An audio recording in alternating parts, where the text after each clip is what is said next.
Good evening and welcome. Tonight we are going to step back through the centuries, far from the hum of refrigerators and the glow of electric lights, into a world where the coming of winter was not merely a change of season, but an event that demanded every ounce of human ingenuity, preparation, and communal cooperation. We are going to explore how the farmers of ages past managed to keep themselves and their families fed through the long, cold months, how they stored their harvests, preserved their meats, and stretched their provisions from the last warm days of autumn all the way through to the first tender shoots of spring. So settle in, let yourself relax, and allow your breathing to slow. Perhaps dim the lights a little, find a comfortable position, and let the gentle rhythm of these words carry you through a journey across time. There is no rush here. We have the whole night ahead of us, and the story we are about to unfold is one that stretches back thousands of years, touching every continent and every culture that ever learned to till the soil and coax food from the earth. Let us begin at the beginning. In those distant ages when humanity first made the remarkable transition from wandering bands of hunters and gatherers to settled communities of farmers. This transformation, sometimes called the Neolithic Revolution, occurred independently in several regions of the world, beginning roughly 12,000 years ago in parts of the Near East and spreading gradually outward across Europe, Asia, Africa, and eventually the Americas. It was a slow process unfolding over thousands of years, but it fundamentally changed the human relationship with food, with the land, and with the seasons themselves. Before agriculture, humans had no choice but to follow the rhythms of wild plants and migrating animals. When game was plentiful, they ate well. When berries ripened on the bush, they gathered them. When winter came and food grew scarce, they moved on to new territories or relied on whatever dried meat and preserved provisions they had managed to set aside. But with the advent of farming, everything changed. Suddenly, humans could stay in one place, planting seeds in the spring, tending crops through the summer, and harvesting in the autumn. They could accumulate surpluses of grain, build permanent structures to store their food, and develop increasingly sophisticated methods of preservation that would see them through the lean months. And yet, this new way of life brought with it a new set of challenges.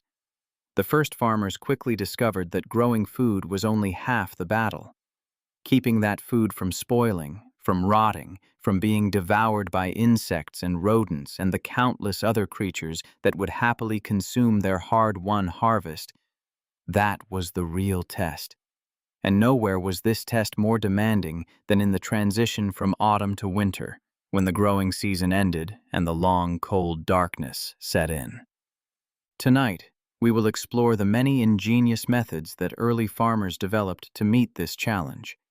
We will examine the role of grain storage and root cellars, the ancient arts of drying and smoking, the preservative power of salt, and the transformative magic of fermentation. We will look at how different cultures in different climates adapted their preservation techniques to local conditions, and how these practices shaped not just their diets, but their entire ways of life. And through it all, we will try to capture something of what it felt like to live in those times, to face each winter knowing that your survival depended entirely on the wisdom and labor of the months that had come before. So let us journey together now, back through the mists of time, to those first farming villages that dotted the landscape of the ancient world. Imagine yourself standing at the edge of one such settlement, perhaps somewhere in the fertile crescent of Mesopotamia, or along the banks of a great river in China, or in the highlands of Central America. The harvest has just been completed, and the villagers are hard at work preparing for the winter ahead. Part 1. The First Farmers and the Challenge of Winter. The earliest agricultural communities faced a fundamental problem that would occupy farmers for millennia to come. Plants grow during specific seasons, animals fatten on summer pastures, fish run in rivers during particular times of year.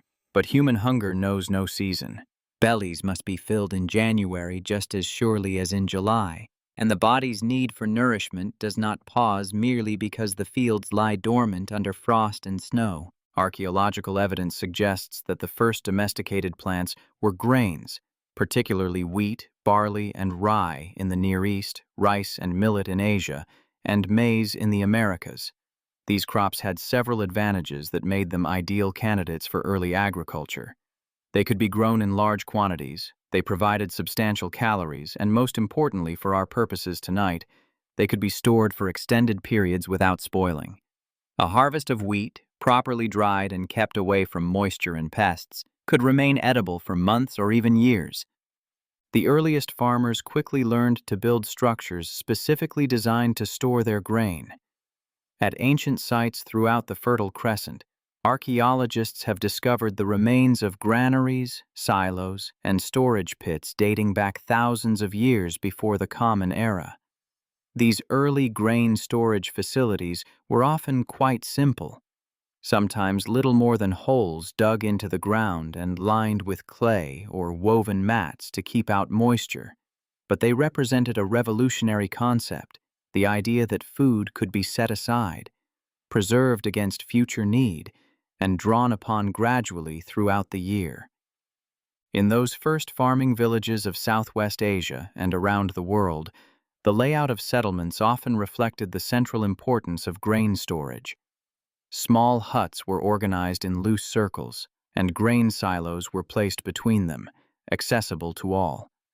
Labor was a communal activity, with village members working together to tend the fields and process the harvest. The grain itself was the most valuable asset a community possessed, more precious than any material possession, for it represented nothing less than survival through the coming winter. But grain alone could not sustain a population.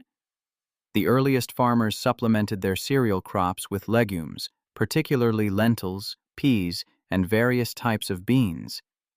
These protein-rich foods could also be dried and stored, adding crucial nutritional variety to the winter diet.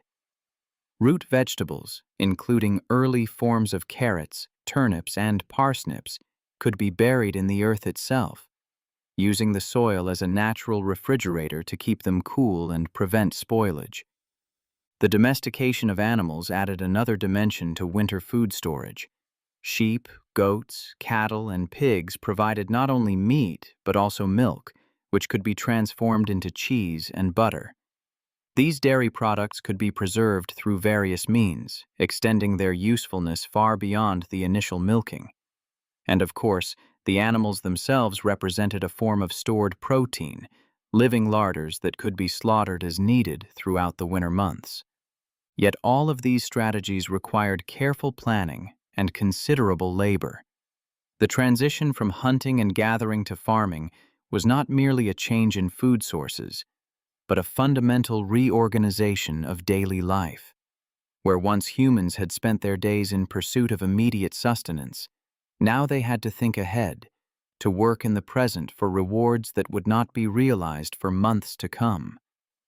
The entire rhythm of the agricultural year revolved around preparation for winter, a long arc of labor that began with spring planting and culminated in the autumn harvest and preservation activities. Let us pause here for a moment and consider what this must have felt like for those early farmers. Imagine yourself as a member of one of these first agricultural communities, watching the days grow shorter and the nights grow longer, feeling the chill creep into the air as autumn gives way to winter. You know, with a certainty that goes beyond mere intellectual understanding, that the food you have stored away must last until spring. There will be no second chances, no convenience stores to visit if supplies run low, no emergency deliveries from distant lands. What you have is what you have, and it must be enough. This knowledge shaped not only practical behaviors but also spiritual and cultural attitudes toward food and the seasons. Harvest festivals, Thanksgiving celebrations, and winter solstice rituals all developed in part as responses to the profound relief and gratitude that came with successfully storing away enough food to survive another winter. The seasons themselves took on sacred significance, markers in an eternal cycle of planting, growth, harvest, and dormancy that defined the boundaries of human existence. Interlude: the rhythm of the agricultural year. Before we proceed to examine specific preservation methods, let us take a moment to understand the broader context in which these techniques developed. The agricultural year was not simply a sequence of activities, but a deeply integrated system in which every season's labor contributed to every other season's sustenance. To understand winter survival, we must understand the whole year that made it possible. Spring was a time of renewal and planting, but it was also, paradoxically, one of the most difficult seasons for farmers. The winter stores were running low, yet the new crops had barely begun to grow. This period, known as the Hungry Gap, tested the success of the previous year's preservation efforts. Families who had stored their food wisely might still have potatoes in the cellar, sauerkraut in the crocks, and smoked meat hanging in the smokehouse. Those who had been less fortunate or less skilled faced genuine hunger, stretching their remaining provisions as thin as possible while waiting for the first spring greens. The work of spring planting laid the foundation for the following winter's survival. Seeds saved from the previous harvest were carefully sown in prepared soil. Root vegetables were planted early to give them the longest possible growing season. Grain fields were sown with wheat, rye, barley, or oats, depending on local conditions and traditions. The kitchen garden received its annual complement of vegetables, herbs, and whatever other plants the household relied upon for food and medicine. Summer was a time of relative abundance, though hardly a time of leisure. Gardens required constant attention, weeding, watering, and protection from pests. Livestock needed tending, fields needed maintaining, and the first preservation activities began even while the growing season was still underway. Early fruits were dried in the sun. Herbs were harvested and hung to dry. Vegetables that matured before autumn were processed for storage, extending the season of abundance forward into the lean months. The dairy work of summer was particularly important for winter provisions. Cows gave their richest milk during the warm months when pastures were green, and this surplus had to be transformed into storable products. Butter was churned and packed into crocks, sometimes buried in cold springs or cellars to keep it from spoiling. Cheese was made in large quantities, the wheels set aside to age in cool storage. Milk that could not be immediately processed was sometimes clabbered or fermented, creating products that would keep longer than fresh milk. As summer gave way to autumn, the pace of preservation work intensified dramatically. The main harvest came in, and with it the need to process and store enormous quantities of food in a relatively short time. Grain was cut, threshed, and stored in granaries. Root vegetables were dug and carried to cellars. Fruits were picked and either dried, preserved in sugar, or stored fresh in cool conditions. The work was exhausting, involving the whole family and often neighbors as well, but it could not be postponed or neglected. The autumn slaughter, which we will examine in detail later, represented the culmination of the year's preservation efforts. For weeks after the killing began, farms were consumed with the work of butchering, salting, smoking, and processing meat. This was not merely kitchen work but industrial-scale labor, transforming hundreds of pounds of perishable flesh into shelf-stable products that would sustain the family through winter and beyond. By the time the first heavy snows fell, the work was largely complete. The root cellar was full, the smokehouse hung with meat, the pantry lined with preserved foods. The family could look forward to winter knowing that their provisions were secured, that the labor of spring, summer, and autumn had been successfully converted into sustenance for the cold months ahead. This was the reward for a year's effort, the security that made settled agricultural life possible. Winter itself was not a time of complete idleness despite the dormancy of the fields. Livestock still required feeding and care. Firewood had to be gathered and chopped.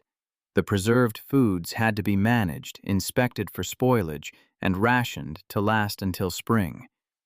There were crafts and maintenance tasks that could only be undertaken during the quiet season. But compared to the frantic activity of harvest time, winter offered a measure of rest, a chance to recover from the exhausting labor of preservation and to prepare for the cycle to begin again. This rhythm of the agricultural year, this continuous cycle of planting, growing, harvesting, and preserving, defined human existence for thousands of years. It shaped not only practical activities, but also cultural celebrations, religious observances, and social structures. Harvest festivals gave thanks for abundance and marked the transition to the preservation season. Winter solstice celebrations acknowledged the longest night and looked forward to the return of the light. Spring festivals welcomed the new growing season and marked the end of dependence on stored provisions. The entire calendar of traditional societies reflected the seasonal demands of food production and preservation. The emotional dimensions of this annual cycle should not be overlooked. The transition from summer abundance to winter scarcity carried profound psychological weight. The filling of larders and cellars each autumn represented security made tangible, a visible assurance that whatever difficulties the coming months might bring, starvation was not among the immediate dangers. Conversely, watching provisions dwindle as spring approached could produce genuine anxiety, a gnawing worry that was understood by everyone who depended on stored food for survival.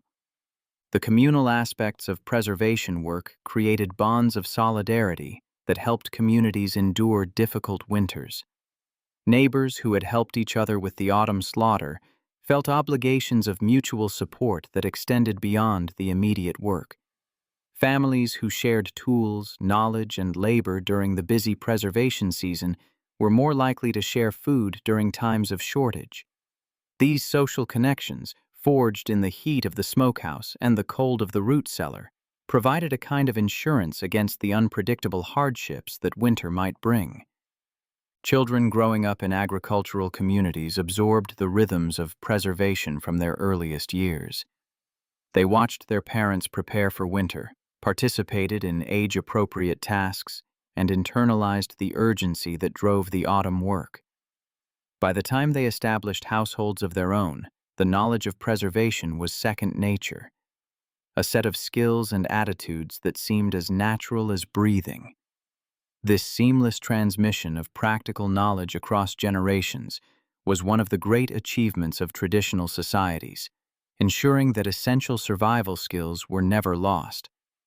The gender dimensions of preservation work varied by culture and task, but were always significant.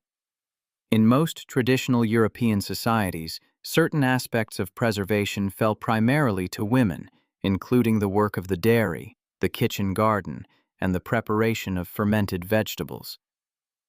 Men typically took responsibility for the heavier work of butchering, the construction and maintenance of storage facilities, and the procurement of essential supplies like salt. But these divisions were flexible, and in practice, entire households mobilized for the most intensive periods of preservation activity. Understanding this context helps us appreciate why the preservation techniques we are about to examine were so important. They were not merely convenient methods for extending the shelf life of food. They were essential technologies without which agricultural civilization could not have developed. Every successful winter, every family that emerged from the cold months with enough to eat represented a triumph of accumulated knowledge and careful labor. The stakes could not have been higher, for the alternative to successful preservation was hunger, privation, and potentially death. Part 2. The Art of Drying, the oldest preservation method. Among all the techniques that humans have developed for preserving food, drying is almost certainly the oldest. Long before anyone understood the science of microbiology or the role of moisture in bacterial growth, our ancestors discovered through simple observation that food dried in the sun or wind lasted much longer than fresh food. The logic was straightforward, even if the underlying mechanisms remained mysterious. Wet food spoiled quickly, dry food kept. Evidence suggests that cultures in the Middle East and Asia were actively drying foods as early as 12,000 years before the Common Era. In warm, sunny climates, the process was simple enough. Meat, fish, fruits, and vegetables were laid out on clean surfaces and exposed to the sun and wind. Over the course of several days, the moisture gradually evaporated, leaving behind concentrated, shelf-stable products that could be stored for months or even years. The Romans were particularly enthusiastic practitioners of food drying, especially when it came to fruits. They developed techniques for producing dried figs, dates, apricots, and grapes, the latter becoming what we know today as raisins. These dried fruits were not merely survival food but delicacies valued for their concentrated sweetness and their ability to transport the taste of summer into the depths of winter. Roman soldiers carried rations of dried fruit on their long campaigns, and wealthy households kept stores of dried fruits as luxury items for special occasions. But drying was not limited to the sunny Mediterranean. In northern Europe, where sunlight was often too weak and unreliable for effective solar drying, farmers developed alternative methods. During the Middle Ages, structures known as still houses were built specifically for drying fruits, vegetables, and herbs. These buildings used fire to generate the warm, dry air needed to remove moisture from food. The process was slower and more labor-intensive than sun drying, but it allowed communities in colder climates to take advantage of this ancient preservation technique. Wind drying was another variation, particularly important in coastal regions where strong, steady breezes could accomplish what the sun could not. The preparation of stockfish in Scandinavia relied on this principle. Fish, typically cod, were hung on wooden racks and exposed to the cold, dry winds that swept in from the sea. Over the course of several months, the fish gradually dried out, becoming hard and board-like in texture but remarkably stable and resistant to spoilage. Properly prepared stockfish could last for years, providing a crucial source of protein during the long Nordic winters. The Sami people, indigenous inhabitants of northern Scandinavia, developed their own sophisticated drying traditions. They killed reindeer in the fall and winter, then dried or smoked the meat to preserve it for the months ahead. The milk from their reindeer herds was fermented into a hard, compact cheese that could last for years without spoiling. These techniques allowed the Sami to thrive in one of the harshest climates on Earth, demonstrating the remarkable adaptability of human food preservation methods. In North America, native peoples developed their own drying traditions long before European contact. Thin strips of buffalo or venison were dried over smoky fires to create what later settlers would call jerky, a corruption of the Quechua word charqui.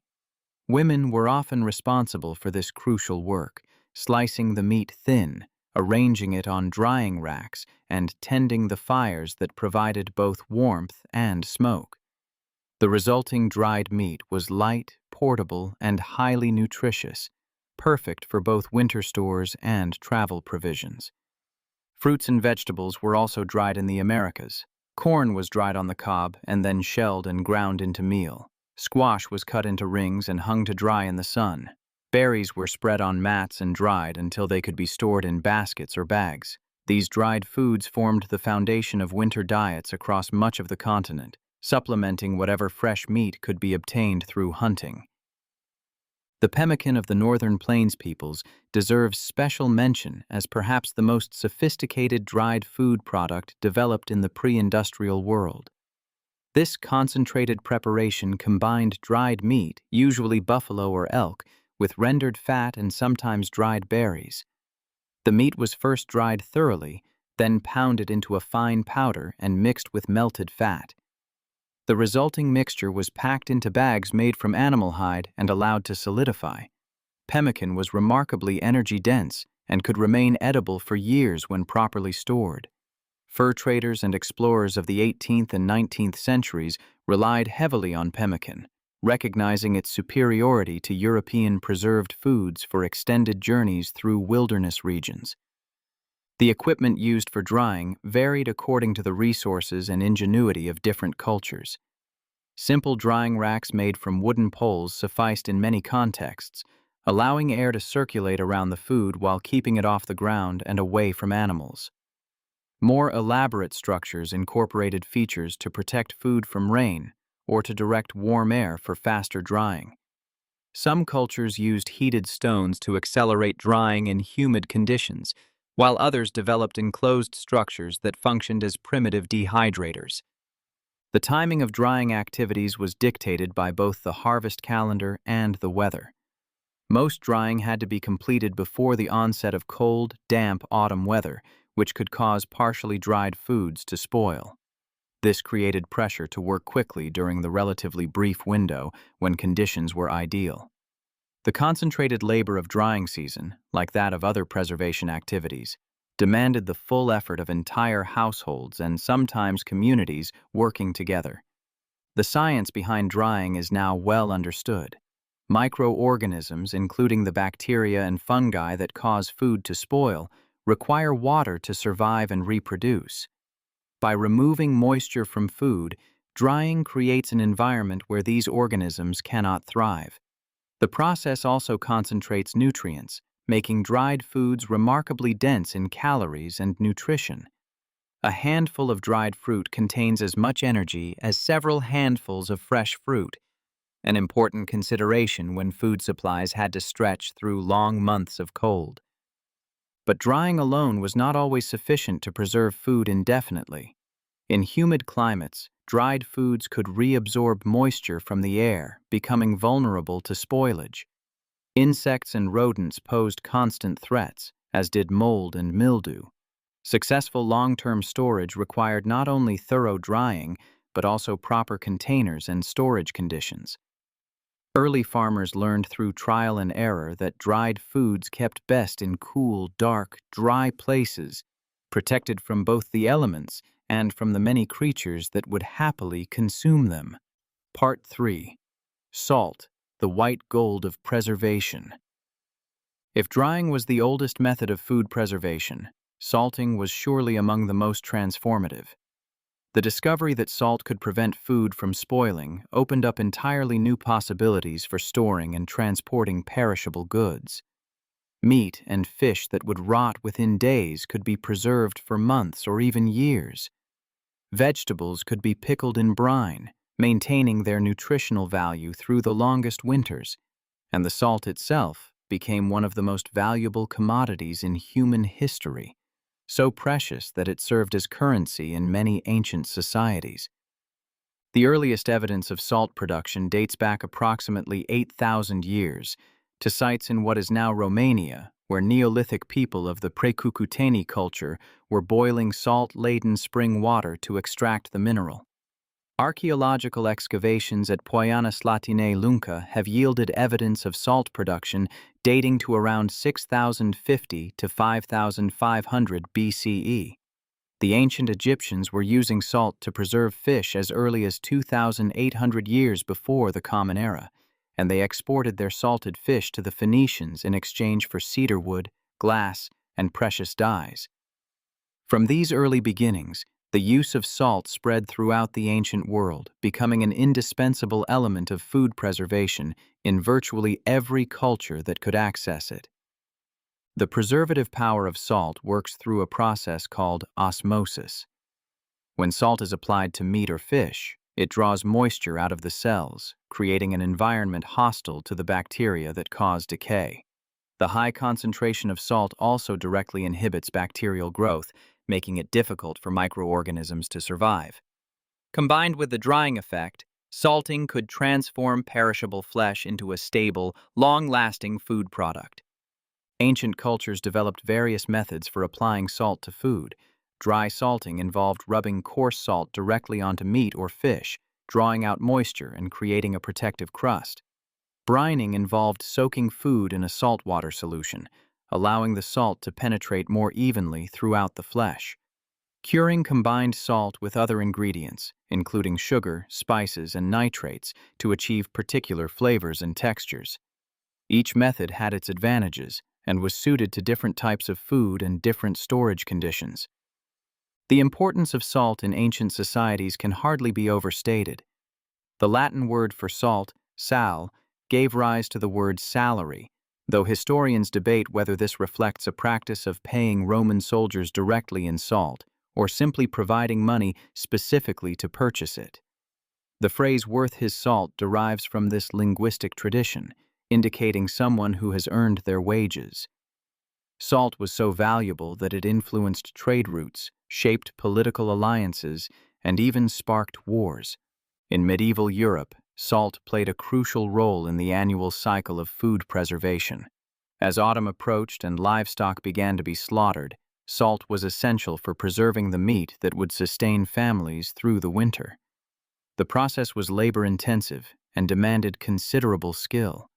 Meat had to be butchered properly, the cuts had to be packed with salt in precise quantities, and the resulting provisions had to be stored in conditions that would prevent both spoilage and the growth of mold. The salt trade became one of the major economic forces of the medieval world.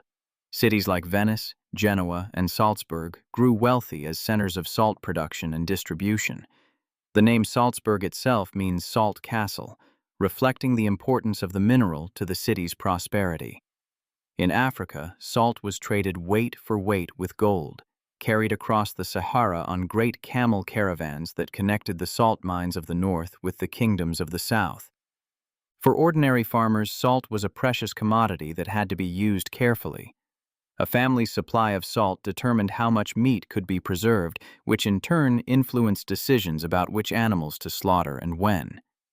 Running out of salt in the middle of butchering season could be catastrophic, leaving meat to spoil before it could be properly preserved. The acquisition and storage of salt was thus a matter of serious concern, requiring careful planning and sometimes considerable expense. Different types of salt were used for different purposes. Coarse sea salt, also known as bay salt, was commonly used for curing meat and fish, its large crystals providing both preservative power and texture. Finer salts were reserved for table use and for more delicate preparations. The quality of salt mattered enormously to the final product. Salt contaminated with impurities could produce unpleasant flavors or fail to preserve food effectively. Experienced preservers developed keen senses for evaluating salt quality, testing it by taste and texture before committing their precious meat to its preservative embrace. Interlude: The Geography of Salt. Before continuing our examination of salt as a preservative, let us pause to consider the remarkable geography of this essential mineral. Salt was not equally available to all peoples. Its distribution across the landscape shaped trade routes, influenced political boundaries, and determined which preservation methods were practical in different regions.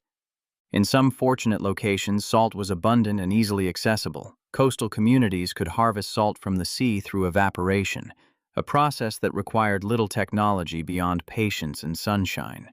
The Mediterranean basin, with its warm, dry climate and extensive coastline, became one of the great salt-producing regions of the ancient world. Salt pans along the shores of Spain, Italy, and North Africa supplied the mineral to peoples throughout Europe and beyond. Inland communities faced greater challenges in obtaining salt. Some were fortunate enough to be located near salt springs, where brine from underground deposits emerged at the surface. These springs became the nuclei of important settlements, their names often reflecting their salty origins. In English, place names ending in wich or wich, like Norwich and Droitwich, often indicate historical connections to salt production. The German Stadt Salzburg, salt castle, openly proclaimed the mineral's importance to the city's prosperity. Rock salt deposits, formed from ancient seas that had long since evaporated, provided another source of the precious mineral. Mining these deposits was dangerous and labor-intensive work, but the salt extracted was highly valued. The great salt mines of Poland, including the famous mines at Wieliczka and Bochnia, supplied much of Central Europe with salt for centuries. During times of prosperity, these mines contributed up to 1/3 of the income of the Polish crown.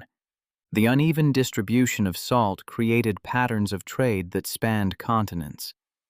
In Africa, the trans-Saharan trade routes carried salt from the deposits of the northern desert to the kingdoms of the south, where it was exchanged for gold and other valuable commodities.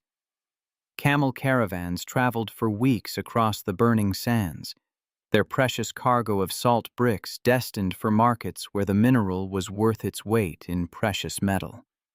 This trade enriched the empires of Ghana, Mali, and Songhai, shaping the history of an entire continent. In Europe, the salt trade contributed to the rise of powerful merchant cities.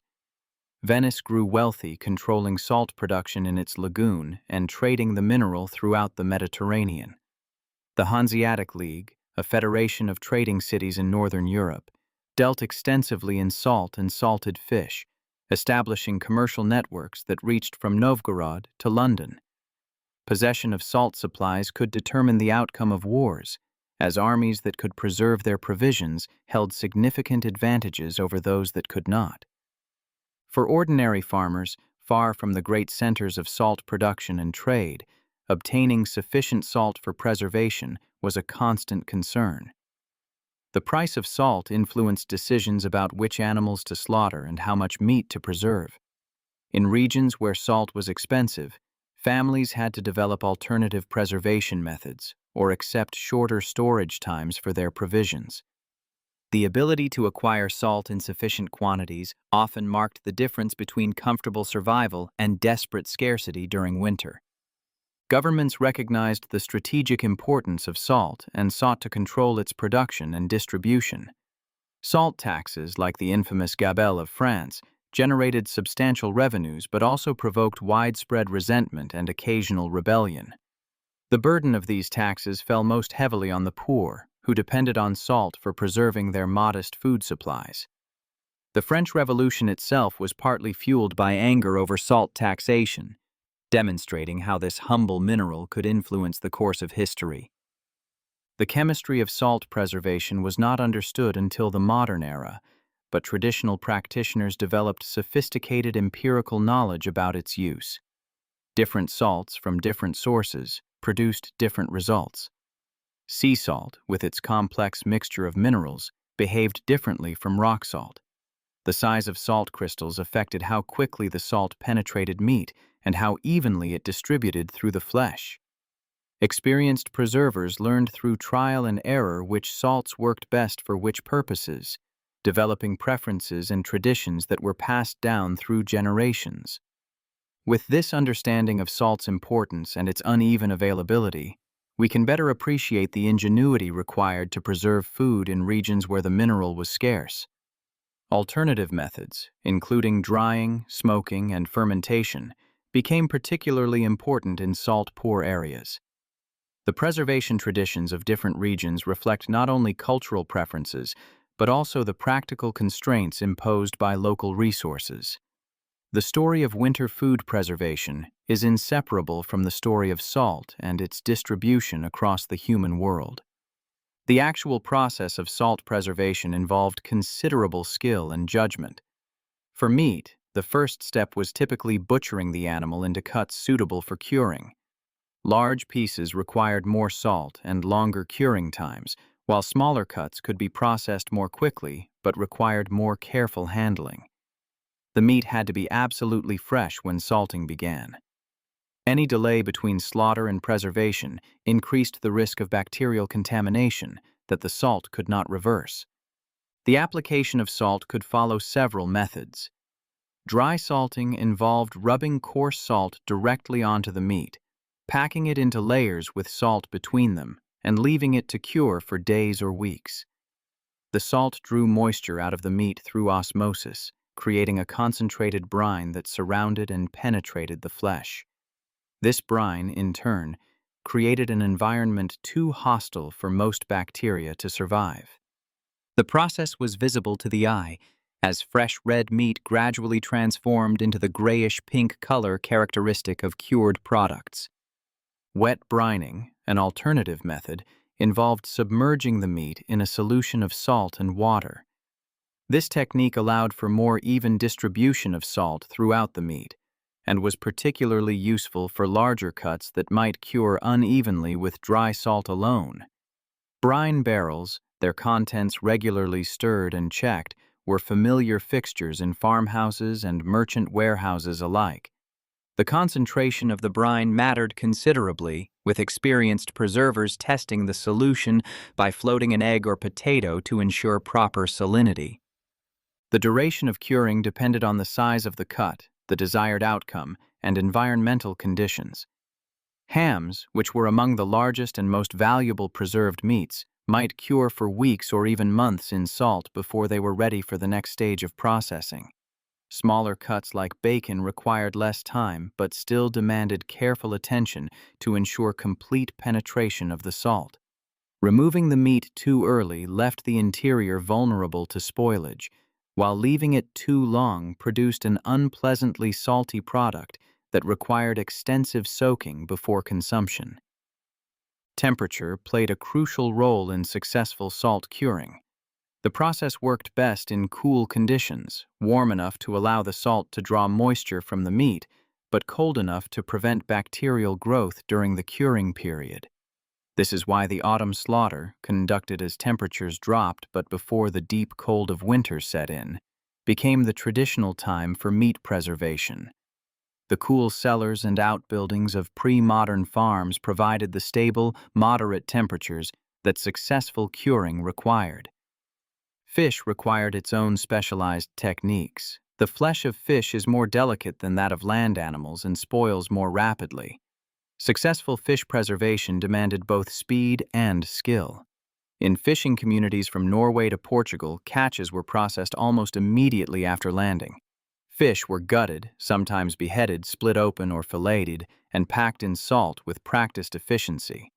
The quality of the final product depended on the freshness of the fish when salting began, a factor that influenced the entire organization of fishing industries throughout history. The trade in salted fish, particularly cod and herring, became one of the great commercial activities of medieval and early modern Europe. Salted cod, capable of surviving long voyages in tropical heat, fed the slave plantations of the Caribbean and the mining camps of South America. Salted herring from the North Sea provided protein for populations throughout Northern Europe, their consumption becoming so important that access to herring stocks influenced the outcome of wars and the fates of kingdoms. The barrel of saltfish became a standard unit of commerce, its specifications carefully defined and regulated by merchant guilds and governments alike. Part 4. The smoky art of preservation. Closely related to drying, and often combined with salting, the smoking of food represents another ancient and nearly universal preservation technique. Smoking works through multiple mechanisms. The heat of the fire dries the food, reducing moisture content and inhibiting bacterial growth. The smoke itself contains natural antimicrobial compounds, including phenols and formaldehyde, which help prevent spoilage.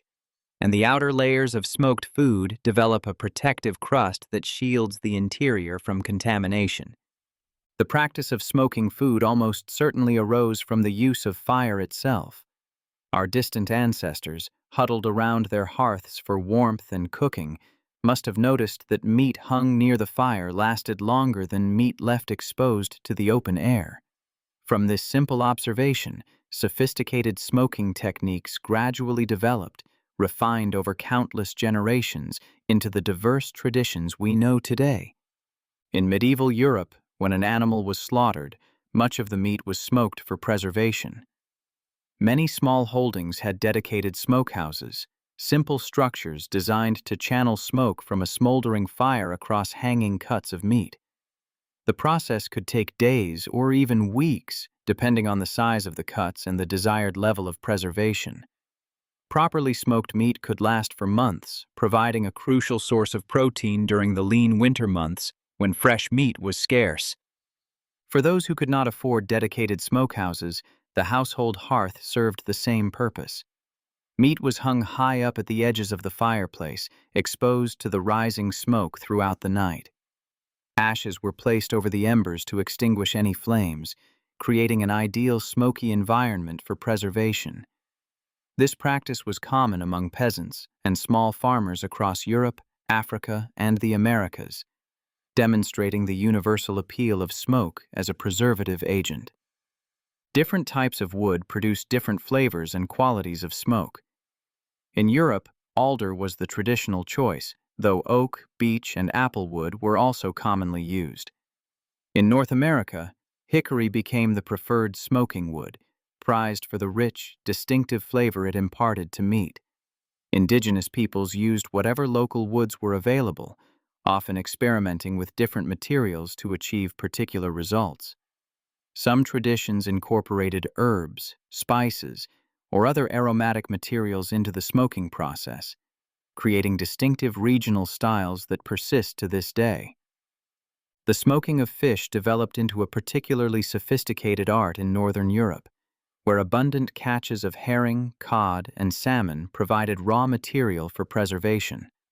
Cold smoking, conducted at low temperatures over extended periods, produced products like kippered herring and Scottish salmon that could be stored for months without refrigeration. Hot smoking, at higher temperatures, cooked the fish as it smoked, creating different textures and flavors suitable for immediate consumption or shorter-term storage. In coastal communities, smokehouses were often community facilities, serving the needs of multiple families and even entire villages. The work of smoking fish was intense and time-sensitive. When the catch came in, it had to be processed quickly before it began to spoil. Fish were cleaned, salted, and hung in the smokehouse, where they would remain for days or weeks depending on the desired result. The resulting smoked fish represented a form of stored wealth, a resource that could sustain the community through the winter or be traded for other goods. The combination of salting and smoking proved particularly effective for long-term preservation. Meat or fish first cured in salt and then exposed to smoke could remain edible for remarkably long periods. Historical accounts describe smoked fish lasting for 2 years or more in proper storage conditions. This durability made smoked products ideal for trade and transport, allowing communities to exchange their preserved goods with distant partners and to provision ships for long voyages. Smoking was not limited to meat and fish. In some traditions, cheese was also smoked to extend its shelf life and add distinctive flavors. Certain grains and even beverages incorporated smoking into their production. The malted barley used to make Scotch whiskey is dried over peat fires, imparting the smoky character that defines that spirit. In China, teas are sometimes smoked over burning wood or rice to create varieties like lapsang souchong. The versatility of smoking as a preservation and flavoring technique ensured its continued relevance across a remarkable range of culinary traditions. Part 5. The living preservation of fermentation. Unlike drying, salting, or smoking, which work by killing or inhibiting microorganisms, fermentation harnesses the power of beneficial bacteria and yeasts to transform food in ways that enhance both preservation and nutrition. This remarkable process, discovered independently by cultures around the world, represents one of humanity's most ingenious adaptations to the challenge of food storage. The basic principle of fermentation is elegantly simple. When certain microorganisms, particularly lactic acid bacteria, begin to grow on food, they produce acids and other compounds that create an inhospitable environment for the harmful bacteria that cause spoilage. The resulting fermented product is not only resistant to decay, but often more nutritious and easier to digest than the original food. Fermentation can also produce entirely new flavors and textures, transforming humble ingredients into complex and satisfying dishes. The origins of fermentation are lost in the mists of prehistory. Evidence suggests that humans have been fermenting foods for at least 10,000 years, possibly much longer. The process was likely discovered by accident, perhaps when grain left in the rain was colonized by wild yeasts and began to ferment into a crude form of beer. From these chance discoveries, deliberate fermentation practices gradually developed, refined over countless generations into the sophisticated traditions we know today. One of the most important fermented foods in human history is sauerkraut. the fermented cabbage that became a staple throughout Central and Eastern Europe. The process of making sauerkraut is straightforward. Cabbage is finely shredded, mixed with salt, and packed tightly into a container. The salt draws moisture from the cabbage, creating a brine in which lactic acid bacteria can thrive.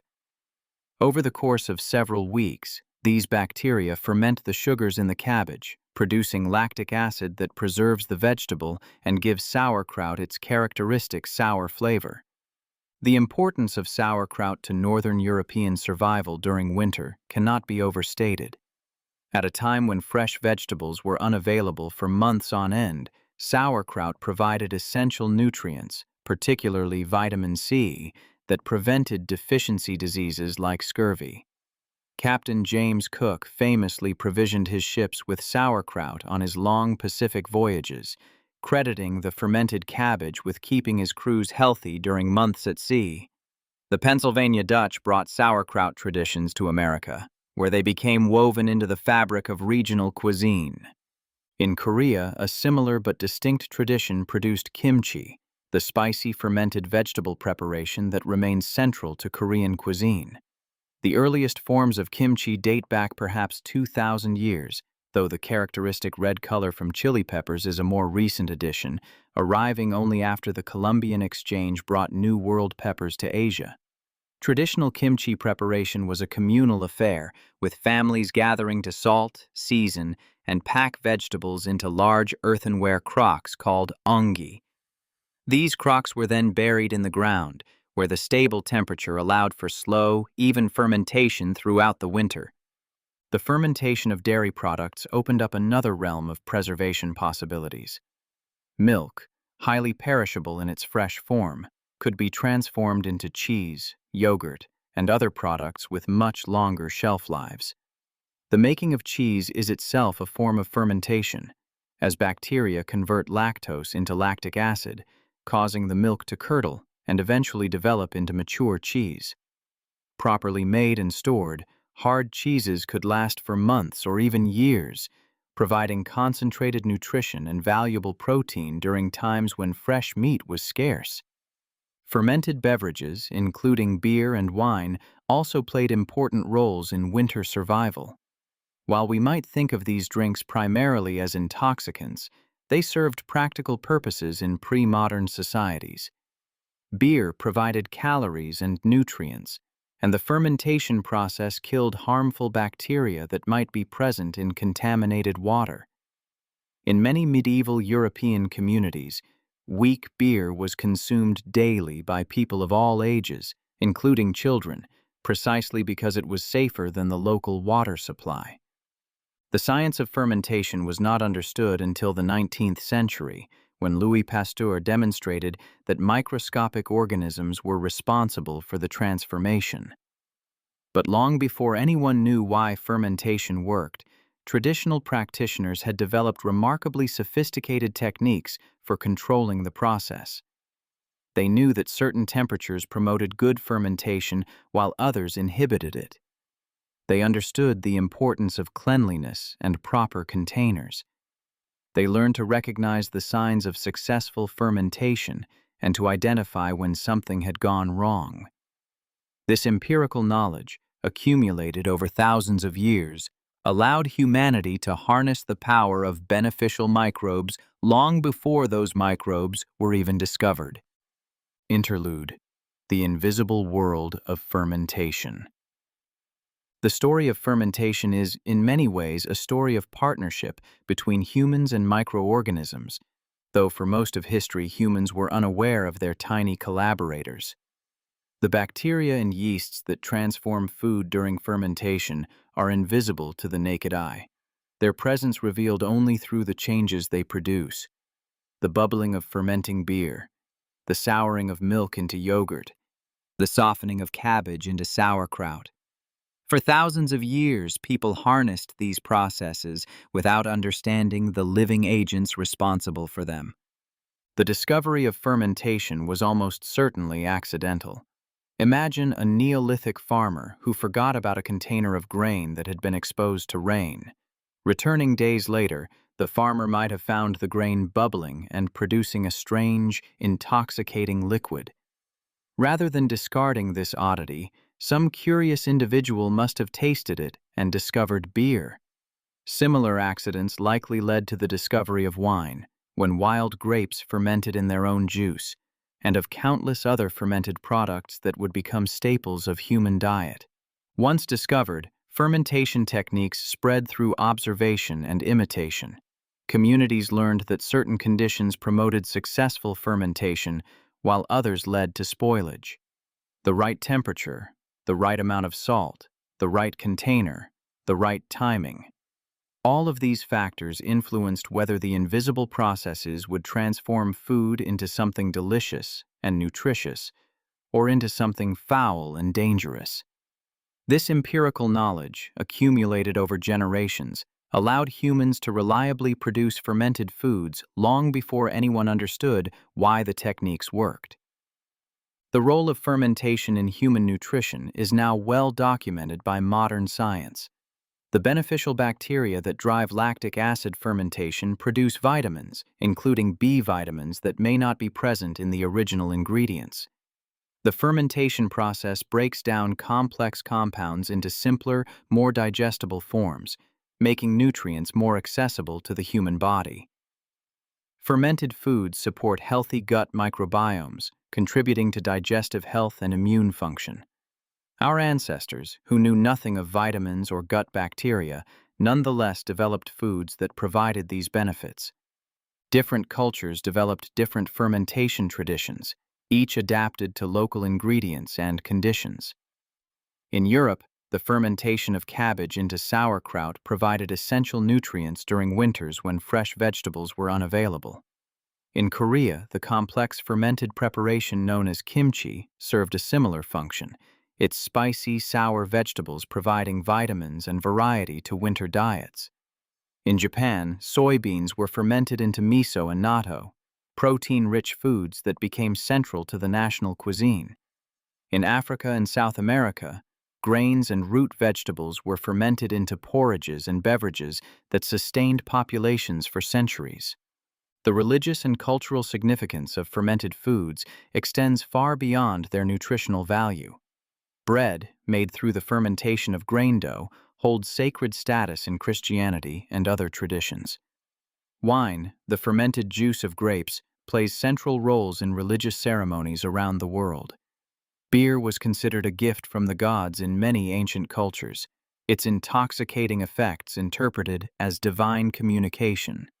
The transformation that occurs during fermentation, the invisible alchemy that converts simple ingredients into something entirely new, seemed miraculous to people who did not understand the underlying biology. It was not until the 19th century that scientists began to understand the microbial basis of fermentation. Louis Pasteur, in a series of groundbreaking experiments, demonstrated that fermentation was caused by living organisms rather than by purely chemical processes. This discovery revolutionized both the scientific understanding of fermentation and the practical methods used to control it.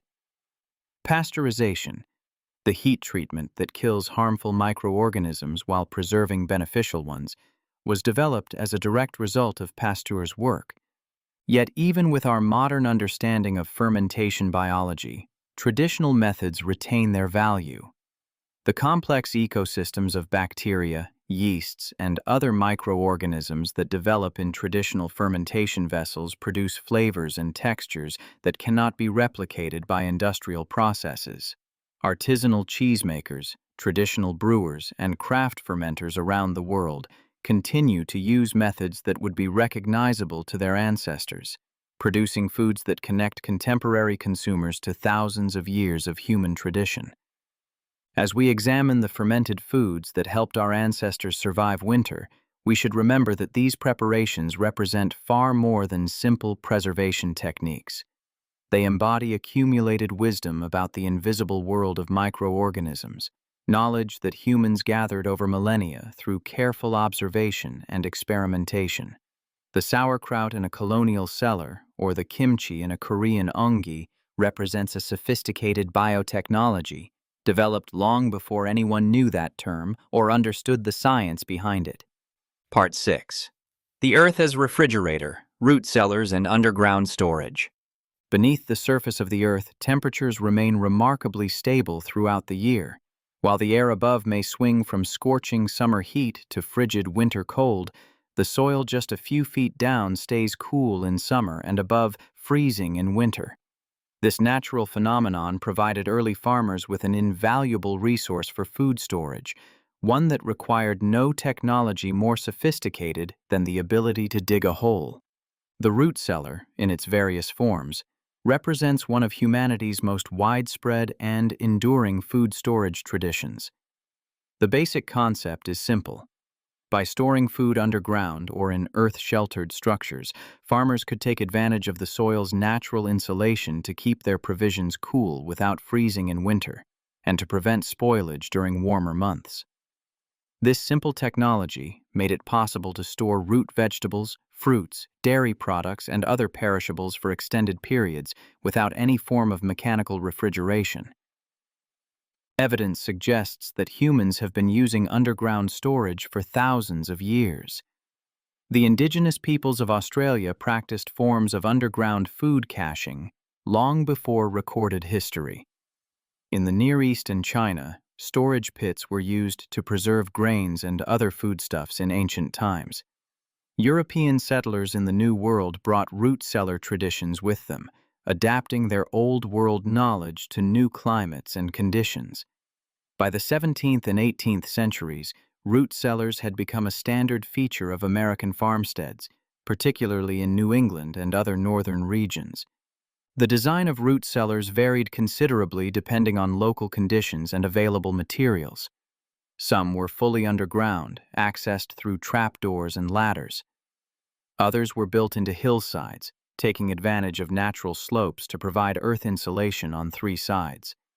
Still others were partially above ground, with thick earth walls and sod-covered roofs to provide insulation. In areas with high water tables or rocky soil, above-ground root houses with thick walls of stone or timber served similar purposes. The ideal root cellar maintained temperatures between 32 and 40 degrees Fahrenheit, just above freezing, but cold enough to slow the metabolic processes that cause vegetables to spoil. Humidity was also important.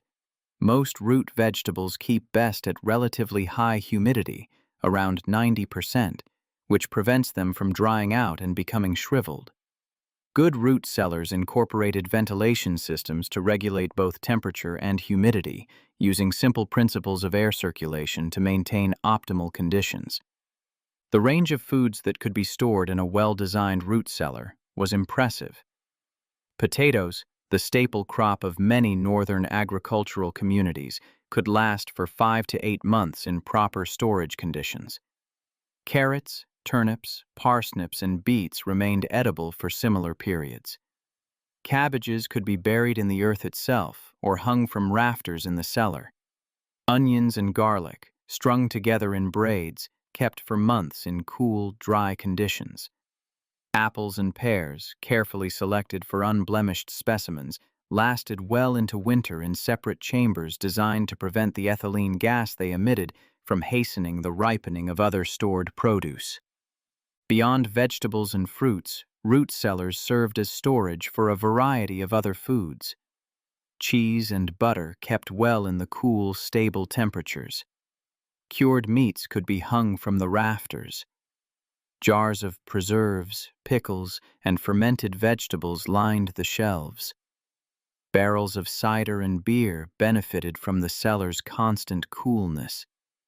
For the pre-modern farmer, the root cellar was nothing less than a life support system, a carefully maintained environment that stood between the family and hunger during the long months when the garden lay dormant. The management of a root cellar required considerable knowledge and attention. Different foods had different storage requirements, and incompatible items had to be kept separate. Apples, for instance, could cause potatoes to sprout prematurely if stored too close together. The cellar had to be inspected regularly, and any items showing signs of spoilage had to be removed before they could contaminate the rest of the stored produce. Ventilation vents had to be adjusted to maintain proper temperature and humidity as outside conditions changed. The successful operation of a root cellar was a year-round responsibility, essential to the survival of the household. The construction of a proper root cellar represented a significant investment of labor and materials. Digging into the earth, shoring up the walls to prevent collapse, installing proper drainage to prevent flooding, building sturdy shelving and bins. All of these tasks required skills and resources that not every household possessed. In some communities, shared cellars served multiple families, distributing both the labor of construction and the benefits of storage among a larger group. These communal arrangements reflected the cooperative spirit that characterized much traditional farming. The filling of the root cellar was itself a ritualized autumn activity. Root vegetables had to be harvested at the right time, after the first frosts had increased their sugar content but before hard freezes damaged them. Each type of vegetable required its own treatment before storage. Potatoes had to be cured in dry conditions for a few days, allowing their skins to toughen and small wounds to heal. Carrots could be stored in bins of damp sand or sawdust, which kept them moist without allowing direct contact with standing water. Beets were trimmed carefully, leaving a bit of stem to prevent bleeding of their red juice. Each species had its own requirements, learned through generations of experience. The psychological significance of a full root cellar should not be underestimated.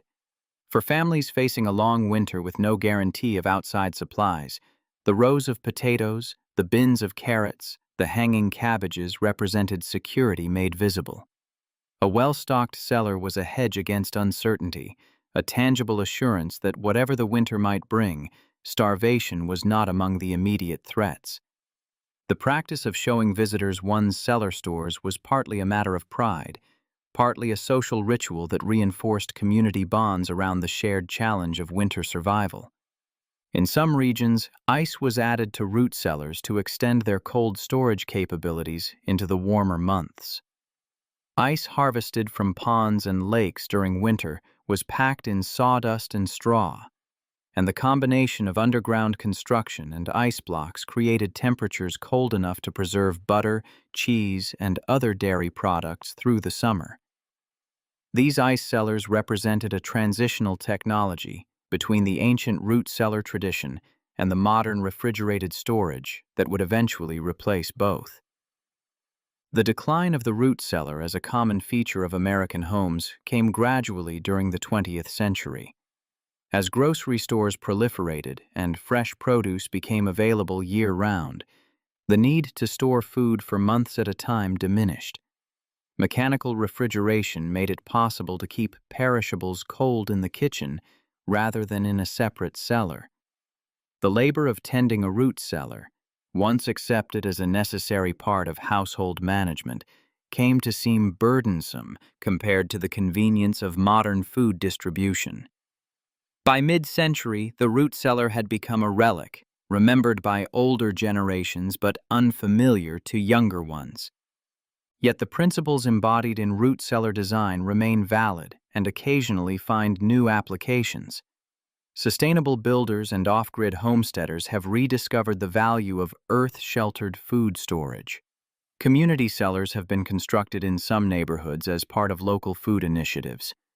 The physics of underground temperature stability continues to offer advantages that mechanical refrigeration cannot match, including independence from electrical power and virtually zero ongoing energy costs. The root cellar tradition, while no longer universal, has not entirely disappeared. Part 7. The Autumn Slaughter and the Preservation of Meat. As autumn deepened and the first frosts began to whiten the fields, farmers throughout the northern world turned their attention to a crucial annual task: the slaughter and preservation of livestock. This was not merely a matter of obtaining fresh meat. It was a carefully timed operation designed to convert living animals into preserved provisions that would sustain the family through the coming winter. The logic behind the autumn slaughter was straightforward. Animals required food to survive the winter, and fodder was limited. Keeping a large herd through the cold months would strain feed supplies to the breaking point. Better to slaughter most of the livestock while they were still fat from summer grazing, preserving the meat through various means, and keeping only essential breeding stock and dairy animals through the winter. This calculation, repeated year after year across countless farms and villages, determined the rhythm of agricultural life. In medieval Europe, the traditional time for butchering was around the feast of Saint Martin, celebrated on November 11th. Martinmas, as it was known, marked a turning point in the agricultural year. The harvest was complete, the weather had turned cold enough to prevent meat from spoiling during the butchering process, and there was still sufficient daylight to accomplish the considerable labor involved. For weeks after Martinmas, farms and villages were consumed with the work of slaughter and preservation. The Anglo-Saxons had their own name for November, the blood month. This stark designation reflected the reality of the season, when the slaughter of livestock transformed farms into scenes of organized carnage. Pigs, cattle, sheep, and goats were killed, butchered, and processed in rapid succession. Every part of the animal was utilized. Hides were saved for leather. Fat was rendered into tallow for candles and lard for cooking.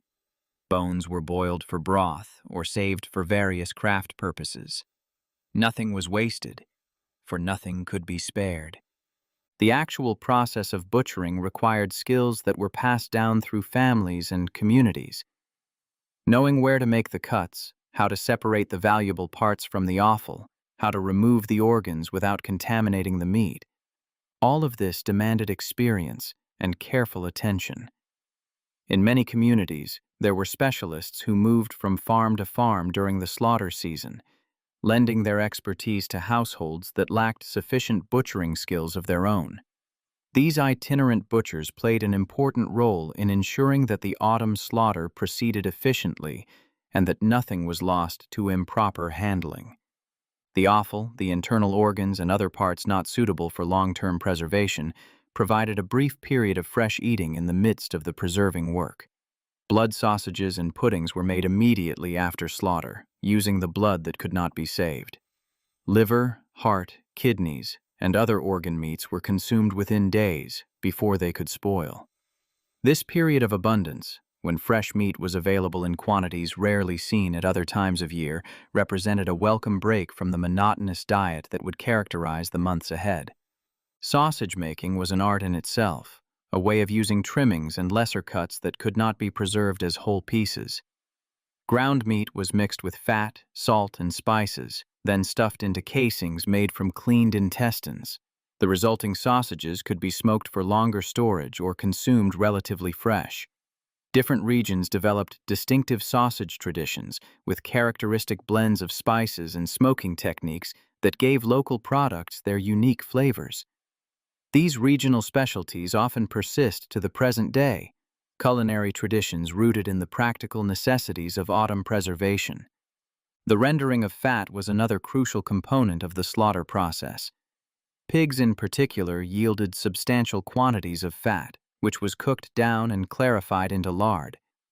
This versatile product served as cooking grease throughout the winter, replacing butter when dairy production declined. It also provided a preserving medium for certain foods, as meat immersed in solidified lard was protected from air and moisture that would cause spoilage. The rendering process itself was hot, greasy work, typically conducted outdoors over open fires to avoid filling the house with the smell of cooking fat.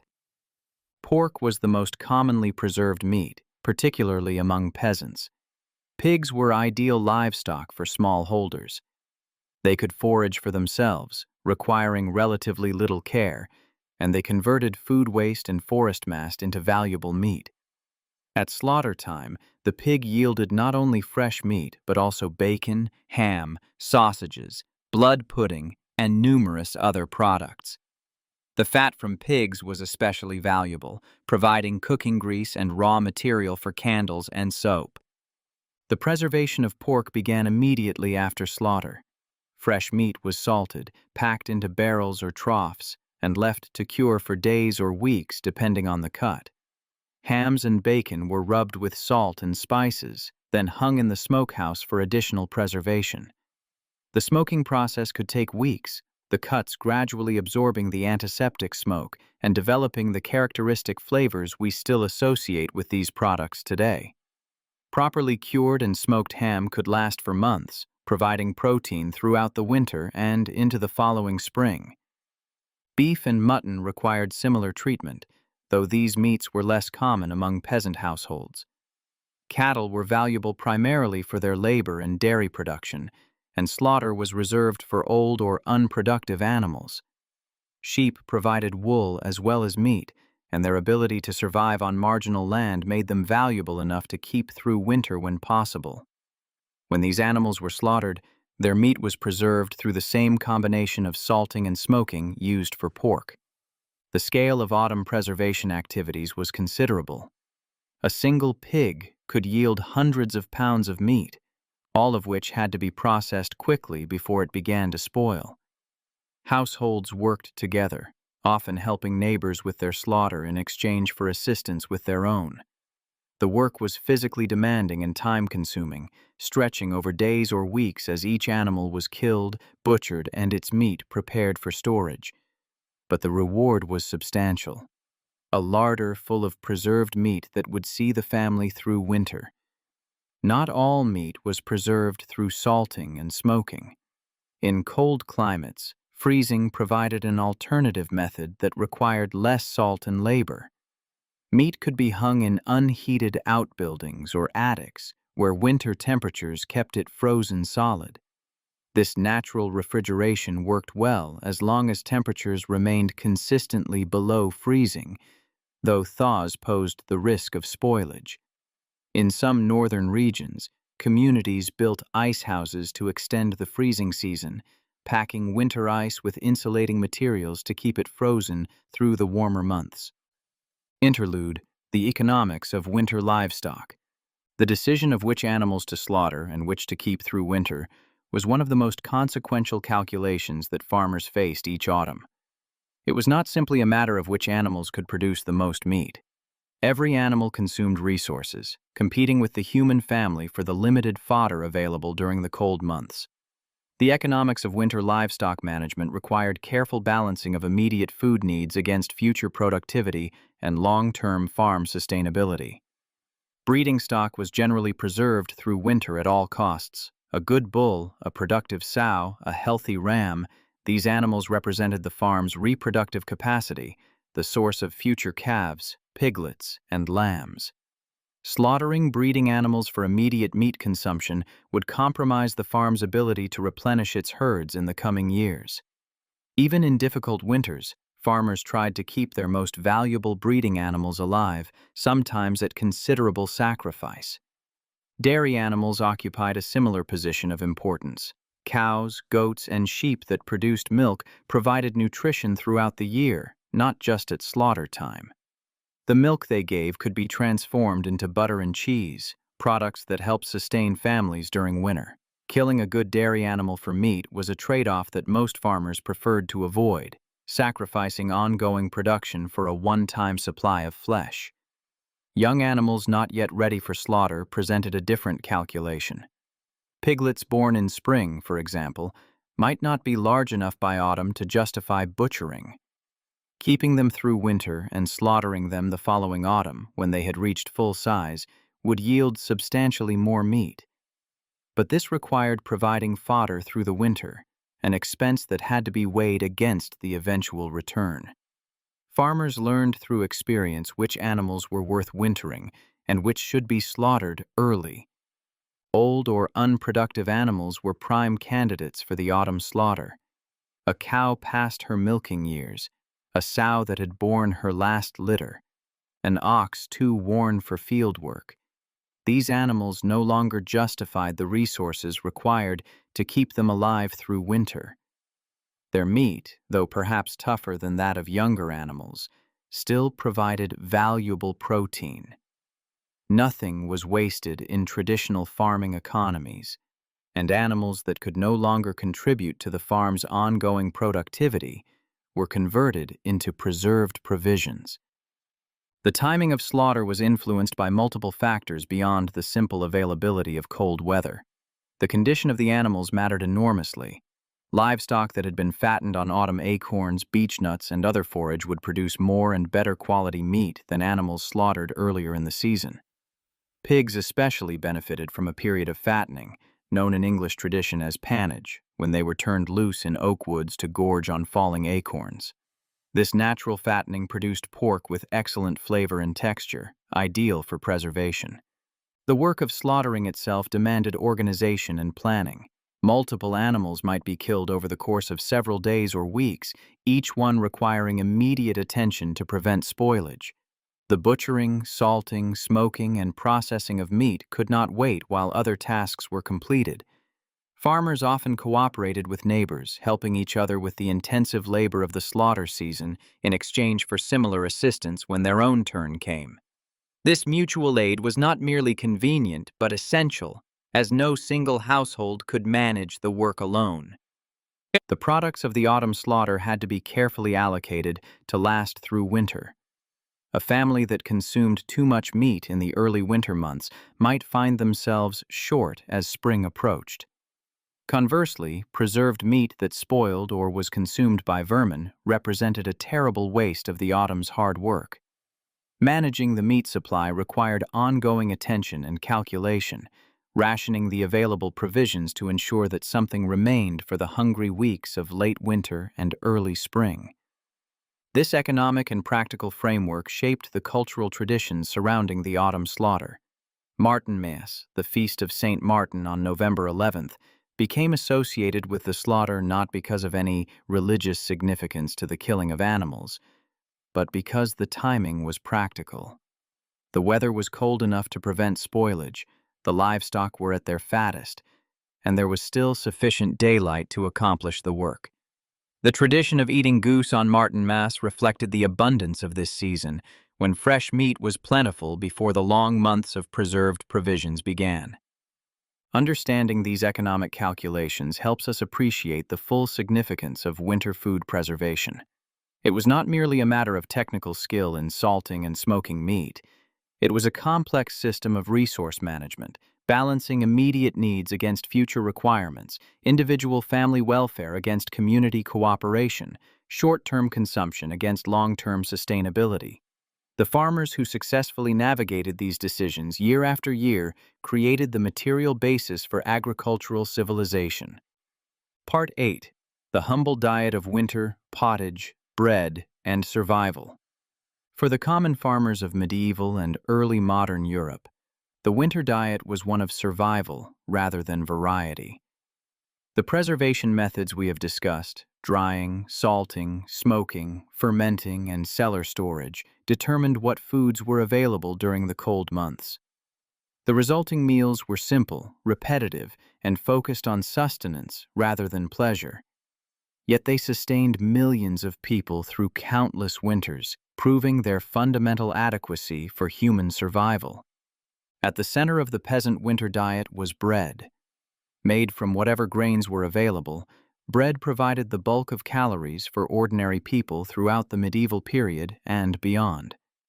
Wheat bread was considered the finest, but it was expensive and often reserved for the wealthy. Common people ate bread made from rye, barley, oats, or mixtures of grains that varied according to local growing conditions and economic circumstances.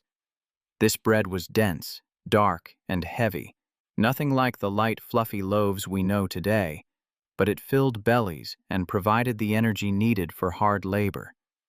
The making of bread was a constant activity throughout the year. Grain from the autumn harvest was stored in dry granaries, protected from moisture and pests, then ground into flour as needed. In many villages, baking was a communal activity. Households would bring their dough to a shared oven, often owned by the local lord, and bake their loaves together. This practice saved fuel and ensured that everyone had access to the heat needed for proper baking. The importance of bread to winter survival cannot be overstated. For the common people of medieval Europe, bread provided the majority of daily calories, sometimes as much as 70 or 80% of total food intake. This was not the light, fluffy bread we know today, but dense, chewy loaves made from coarse flour that included bran and germ along with the starchy endosperm. Rye bread, barley bread, mixed grain breads called maslin. These were the daily sustenance of millions, eaten at every meal and sometimes between meals as well. The process of grinding grain into flour was itself labor-intensive and time-consuming. Before the widespread construction of watermills and windmills, grain was ground by hand using stone querns or mortars and pestles. This work fell primarily to women, who might spend hours each day processing the grain needed for that day's bread. The advent of mechanized milling was a tremendous labor saver, freeing households from this tedious task and allowing flour to be produced in larger quantities and finer grades. Storing grain for the winter required careful attention to conditions that could cause spoilage. Moisture was the greatest enemy, promoting the growth of molds and fungi that could render entire stores inedible. Grain stored in damp conditions might also germinate, converting its starches to sugars and losing much of its nutritional value. Successful grain storage required dry conditions, protection from pests, and regular inspection to catch problems before they spread. Granaries were designed with these requirements in mind. The best ones were raised off the ground to promote air circulation and discourage rodent access. Some were built with thick walls that maintained stable temperatures and humidity. Ventilation was carefully managed to allow moisture to escape while keeping rain and snow out. The construction and maintenance of granaries represented a significant investment of labor and resources, reflecting the crucial importance of grain stores to winter survival. In addition to bread, grain could be prepared in numerous other ways that provided variety to winter meals. Porridge, made by boiling cracked or whole grains in water or milk, was a common breakfast food across much of northern Europe. Gruel, a thinner preparation, served as a quick and easy meal when time or ingredients were limited. Grain could also be added directly to pottage, thickening the stew and adding calories to the communal pot. The ale and beer that accompanied medieval meals represented another form of grain consumption. These fermented beverages were made from barley, wheat, or other grains that had been malted, meaning allowed to germinate, and then dried to convert starches to fermentable sugars. The resulting beverages were lower in alcohol than modern beers, more like a nutritious liquid bread than an intoxicating drink. They were consumed daily by people of all ages, providing calories, B vitamins, and a safer alternative to potentially contaminated water. Second only to bread in importance was pottage, a thick stew or soup that appeared on peasant tables day after day, week after week, throughout the winter. The basic preparation was simple. Grains such as barley or oats were boiled in water or broth until they formed a thick, porridge-like consistency. To this base, whatever vegetables were available were added. Onions, leeks, cabbage, root vegetables from the cellar, dried peas and beans. A bit of salted or smoked meat might be added for flavor if supplies allowed, though meat was often scarce. The genius of pottage lay in its flexibility and economy. Nothing was wasted. Stale bread was crumbled into the pot to add substance. Bones were boiled repeatedly to extract every bit of nutrition. Herbs from the garden, dried in autumn, added flavor to an otherwise bland mixture. The pot was kept simmering over the fire for days or weeks at a time, with new ingredients added as they became available. Each bowl of pottage was slightly different from the last, yet all were recognizably the same basic preparation. The nutritional adequacy of this diet varied considerably depending on circumstances. In good years, when harvests were abundant and preservation was successful, peasant families could maintain reasonable health through the winter. The combination of whole grains, legumes, root vegetables, and occasional meat provided a reasonable balance of nutrients. The fermented cabbage and other preserved vegetables supplied essential vitamins that prevented deficiency diseases. The heavy caloric load of bread and pottage provided energy for work. The preparation and baking of bread was itself a complex undertaking that shaped the daily rhythms of household life. In many villages, households did not possess their own ovens. Instead, they prepared dough at home and carried it to a communal baking facility, often owned by the local lord or monastery. Baking days were scheduled events, with families queuing to use the oven and paying fees for the privilege. This arrangement concentrated the fuel consumption required for baking, making more efficient use of scarce firewood, but it also created dependencies and social interactions that bound communities together. The quality of bread depended on many factors beyond the simple availability of grain. The milling process itself determined how fine the flour would be and how much bran and germ would remain. Hand grinding with quern stones, still practiced in remote areas where mills were unavailable, produced coarse flour that made dense, heavy bread. Watermills and windmills could grind more finely and consistently, producing lighter bread that was preferred by those who could afford it. The miller, who controlled this essential technology, occupied an important and often resented position in village society, frequently suspected of cheating customers by keeping portions of the grain he processed. The storage of flour presented its own challenges. Unlike whole grain, which could remain viable for years in proper conditions, flour lost its freshness relatively quickly and was more vulnerable to pests and spoilage. Households typically ground flour in smaller quantities as needed, rather than attempting to store large amounts. The frequency of grinding and baking created regular rhythms of work that punctuated the winter months, breaking the long darkness into manageable intervals of productive activity. Beyond its nutritional function, bread carried profound symbolic significance in traditional societies. The sharing of bread represented hospitality and community.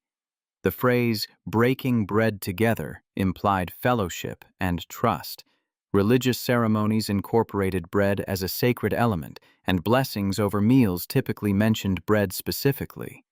This cultural weight reflected the material reality that bread was, quite literally, the staff of life for much of humanity throughout much of history. The variations in bread across different regions reflected local grain cultivation and cultural preferences. In Northern Europe, where wheat struggled to grow in the cool, damp climate, rye became the dominant bread grain. German pumpernickel, Scandinavian crisp bread, and Russian black bread all derived from rye flour, their dense textures and sour flavors distinguishing them sharply from the wheat breads of warmer climates.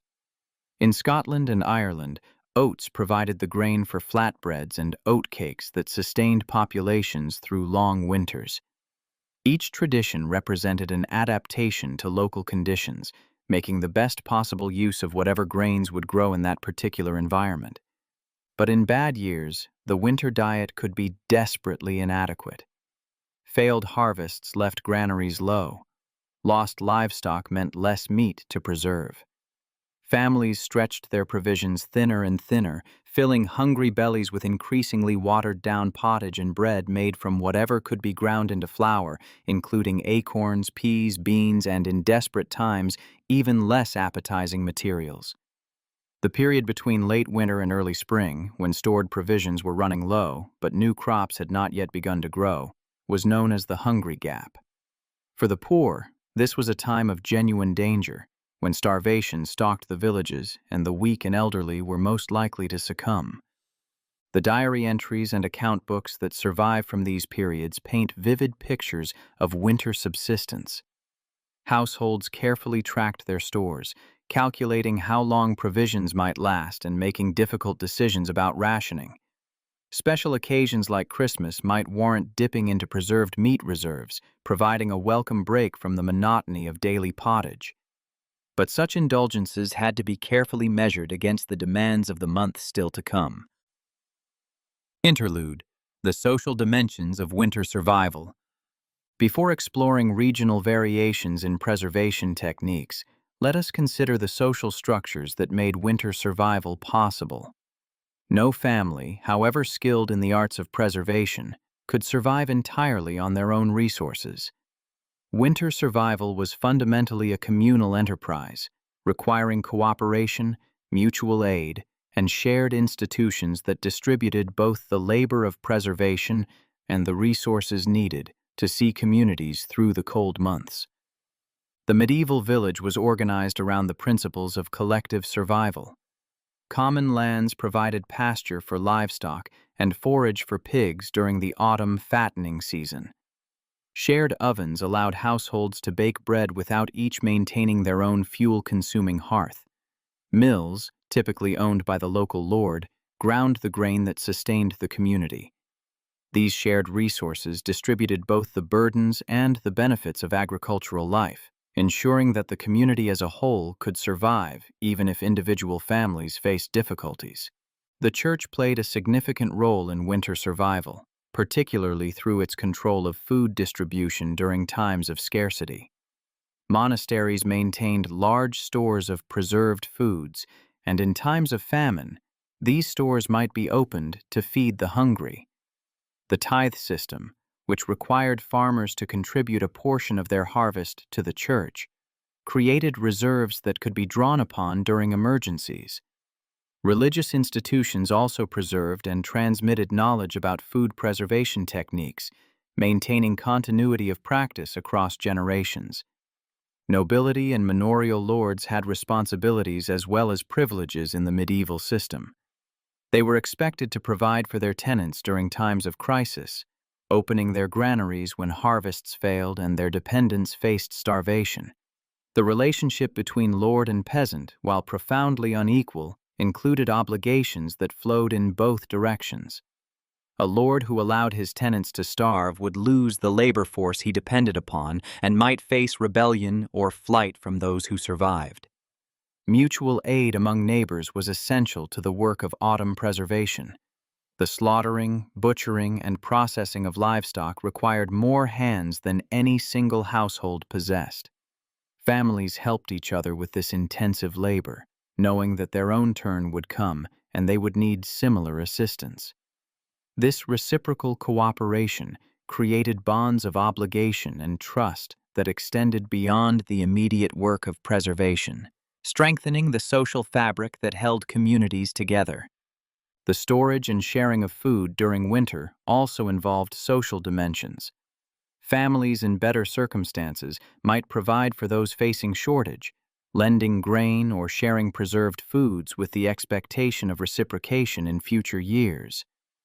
These informal systems of mutual insurance helped smooth out the inevitable variations in individual family fortunes, reducing the risk that any single household would face catastrophic food shortage while others had surplus. Women played particularly important roles in food preservation and winter survival. The work of the kitchen, the dairy, the smokehouse, and the root cellar was typically women's work in traditional societies. Women managed the household's food stores, decided how much to allocate for each meal, and stretched provisions through the lean months when supplies ran low. The knowledge of preservation techniques was often transmitted from mother to daughter, creating lineages of expertise that spanned generations. Children, too, contributed to the work of winter survival. They helped with tasks appropriate to their age and strength, learning the skills they would need as adults. Boys might assist with the autumn slaughter, carrying wood for the smokehouse fires, or helping to pack meat in salt. Girls learned kitchen skills from their mothers, participating in the endless work of food preparation and preservation. This integration of children into productive work ensured that knowledge was transmitted to the next generation and that communities could reproduce themselves over time. The social dimensions of winter survival remind us that the techniques we have been examining did not exist in isolation. They were embedded in social structures, cultural practices, and community relationships that made their application possible. A family that possessed all the technical knowledge of preservation but lacked access to shared resources, mutual aid, and community support would have struggled to survive. The history of winter food preservation is as much a story of human cooperation as of human ingenuity. Part 9. Regional Variations and Cultural Adaptations. While the basic challenges of winter food storage were universal, the specific solutions developed by different cultures reflected local conditions, available resources, and accumulated wisdom. As we journey around the world and through time, we encounter a remarkable diversity of preservation traditions, each adapted to its particular environment, and each contributing to our understanding of human ingenuity in the face of seasonal scarcity. In the Arctic regions of North America, the Inuit peoples developed preservation techniques suited to their extreme environment. Fish and marine mammals were frozen in the perpetual cold, sometimes buried in permafrost that served as a natural freezer. Meat was also dried in the cold, dry air, and various fermentation techniques were employed to preserve fish and other foods. The traditional Inuit diet, while seemingly monotonous to outsiders, provided complete nutrition through the careful preservation and consumption of available resources. The fermented preparations of the Arctic regions deserve particular attention. Fermented fish, known by various names in different Inuit communities, was prepared by allowing fish to decompose in controlled conditions, typically buried in the ground or stored in sealed containers. The resulting product, with its strong odor and distinctive flavor, provided essential nutrients including vitamin C that prevented scurvy during the long Arctic winters when fresh plant foods were completely unavailable. While unfamiliar and even off-putting to outsiders, these fermented foods represented sophisticated adaptations to one of the harshest environments on Earth. The timing of Arctic food gathering and preservation was dictated by the migration patterns of animals and the brief growing season for whatever plant foods were available. Caribou hunting in autumn, seal hunting in winter, salmon runs in certain seasons, the gathering of berries during the brief summer. Each opportunity had to be seized and preserved for use during leaner times. The entire rhythm of life was organized around the acquisition and preservation of food, with different activities predominating during different parts of the year. Along the Pacific Northwest coast, indigenous peoples developed sophisticated methods for preserving the abundant salmon that ran in their rivers. Fish were smoked over alder fires, dried in the wind, or processed into a concentrated food called pemmican that could sustain travelers on long journeys. The potlatch ceremonies of these cultures involved the distribution of preserved foods, demonstrating wealth and reinforcing social bonds through the sharing of carefully stored provisions. The smoking of salmon in the Pacific Northwest had evolved into a refined art by the time of European contact. Different techniques produced different products suited to different purposes. Lightly smoked fish would be consumed relatively quickly, while heavily smoked and dried fish could last for months or even years. The choice of wood for smoking influenced the final flavor, with alder being particularly prized for the mellow, slightly sweet taste it imparted. Women typically performed the work of processing and smoking, developing expertise that was passed down through generations. The drying racks used for salmon preservation were substantial structures, capable of handling the enormous catches that characterized the salmon runs. During peak season, entire villages mobilized for the work of catching, cleaning, and preserving fish. The preserved salmon represented not merely food for the winter, but wealth that could be traded with inland peoples who lacked access to the abundant marine resources of the coast. The economic and social organization of these cultures was built around the preservation and distribution of salmon. In the highlands of South America, the ancient Peruvians developed a remarkable technique for preserving potatoes. Called chuquimo, this process involved exposing potatoes to the freezing night temperatures of the high Andes, then trampling them the next day to squeeze out moisture. The freeze-dried potatoes could be stored for years, providing a stable food source that helped sustain the great Incan civilization. Similar techniques were used for preserving meat, producing charqui, the ancestor of modern jerky. The production of chuquimo took advantage of the unique climate of the high Andes, where warm days and freezing nights create conditions ideal for freeze-drying. Potatoes were spread on the ground in the evening and allowed to freeze solid overnight. In the morning, family members would walk over the frozen potatoes, crushing them underfoot to squeeze out the water that had been drawn to the surface by the freezing process. This cycle was repeated over several days until the potatoes had lost most of their moisture and become light, shelf-stable products that could be stored indefinitely. The Incan state organized the production and storage of preserved foods on an enormous scale. A system of storehouses distributed throughout the empire held reserves of chuquimo, charqui, and other preserved foods that could sustain armies on campaign, provide relief during famines, and support populations engaged in labor for the state.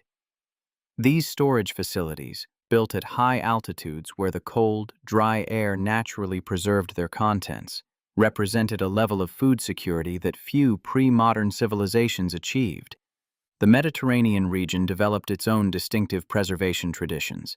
The abundance of sunshine made drying particularly effective, and Mediterranean cultures became expert at preserving fruits, vegetables, fish, and meat through solar dehydration.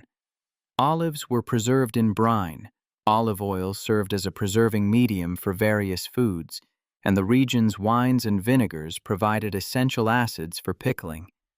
These techniques allowed Mediterranean peoples to store the bounty of summer for consumption during the milder but still lean winter months. In East Asia, fermentation reached heights of sophistication found nowhere else in the world. The development of soy sauce, miso, and related fermented soybean products created protein-rich foods that could be stored indefinitely and used to enhance the flavor of simpler staples like rice. Various pickled vegetables provided nutrition and variety to winter diets. Tea, preserved through drying and sometimes smoking, offered both a stimulating beverage and a source of essential nutrients during the cold months. Each of these regional traditions represented an adaptation to specific environmental conditions and available resources. The cold of the Arctic made freezing viable year-round. The dry air of the Mediterranean and South American highlands favored drying. The abundant fish of coastal regions provided raw material for smoking and salting. The soybeans of East Asia offered possibilities for fermentation that were not available to cultures without access to these legumes. Yet beneath this diversity lay common principles.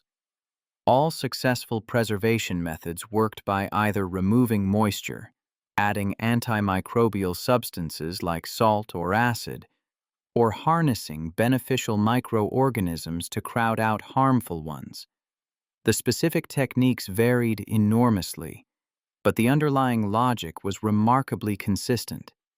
Humans around the world, facing the same fundamental challenge of keeping food edible through periods of scarcity, arrived at similar solutions through independent experimentation and accumulated wisdom.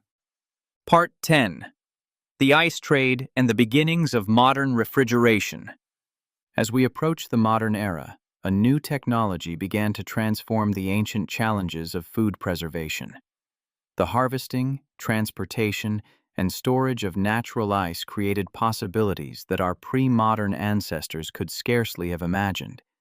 Ice houses and ice boxes allowed ordinary households to keep perishable foods cold, extending shelf life and reducing dependence on the traditional preservation methods we have discussed. This ice trade represented a transition between the old world of dried, salted, and fermented foods and the new world of refrigeration that would eventually render many traditional techniques obsolete. The use of ice for cooling food and drink dates back to ancient times. Wealthy Romans had snow and ice brought down from mountain peaks to cool their drinks during hot summers. Persian engineers constructed elaborate underground structures called yakhchkayls, using sophisticated principles of physics to make and store ice even in the desert. Chinese nobles enjoyed iced drinks and frozen desserts centuries before such luxuries reached the West. But these were privileges of the wealthy and powerful, unavailable to ordinary people who had to rely on traditional preservation methods. The transformation of ice from a luxury into a commodity began in the early 19th century, particularly in the northeastern United States. Frederick Tudor, a Boston entrepreneur who would earn the nickname Ice King, recognized that the abundant natural ice of New England's lakes and ponds represented a valuable resource that could be harvested, stored, and shipped to warmer regions. Beginning in 1806, Tudor began exporting ice to the Caribbean, where wealthy colonists were willing to pay premium prices for the ability to chill their drinks and preserve their food. The technical challenges of the ice trade were considerable. Ice had to be cut from frozen lakes and ponds using specialized tools, often with the help of horses. The blocks had to be transported to storage facilities and packed with insulating materials like sawdust to slow melting. Ships had to be specially designed to carry ice cargoes over long distances. At every stage of the process, substantial losses occurred as ice melted back into water. But as techniques improved and demand grew, the ice trade became increasingly profitable. By the middle of the 19th century, ice had become a major industry.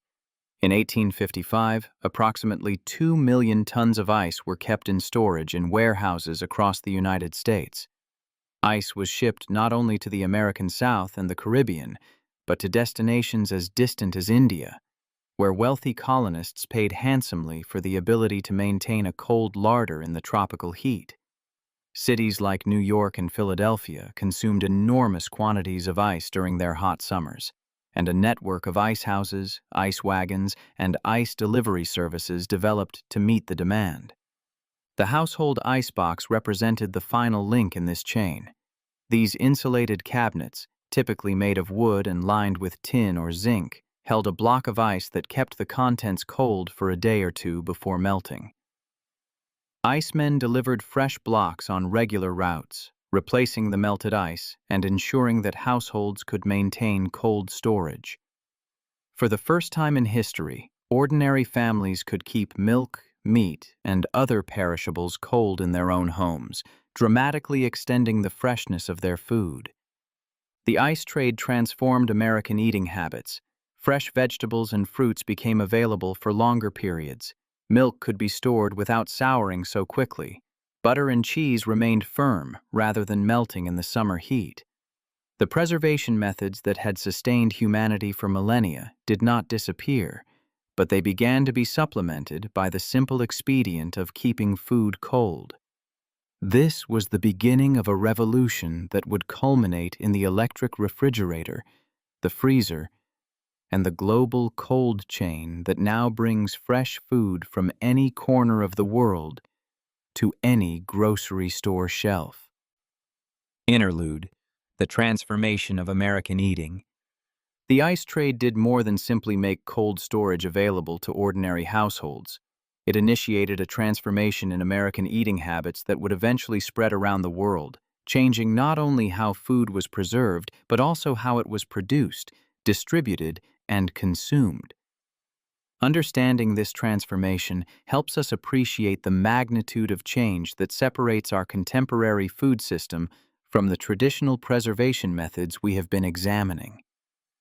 The logistics of the ice trade were themselves remarkable achievements of organization and engineering.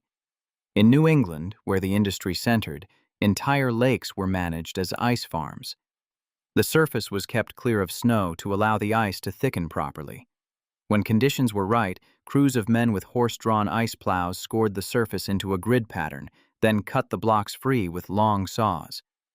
The blocks, typically weighing around 300 pounds each, were floated to shore, hauled up ramps by chains and pulleys, and stacked in massive ice houses where thick walls of sawdust insulation kept them frozen through the summer months. The ice houses themselves were marvels of passive refrigeration.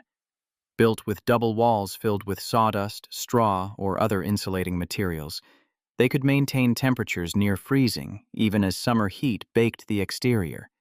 The best ice houses lost only about 20% of their stored ice over the course of a year, a remarkable efficiency achieved without any active cooling.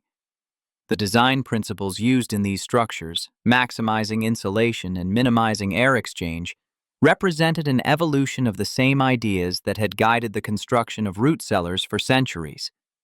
The employment created by the ice trade was substantial.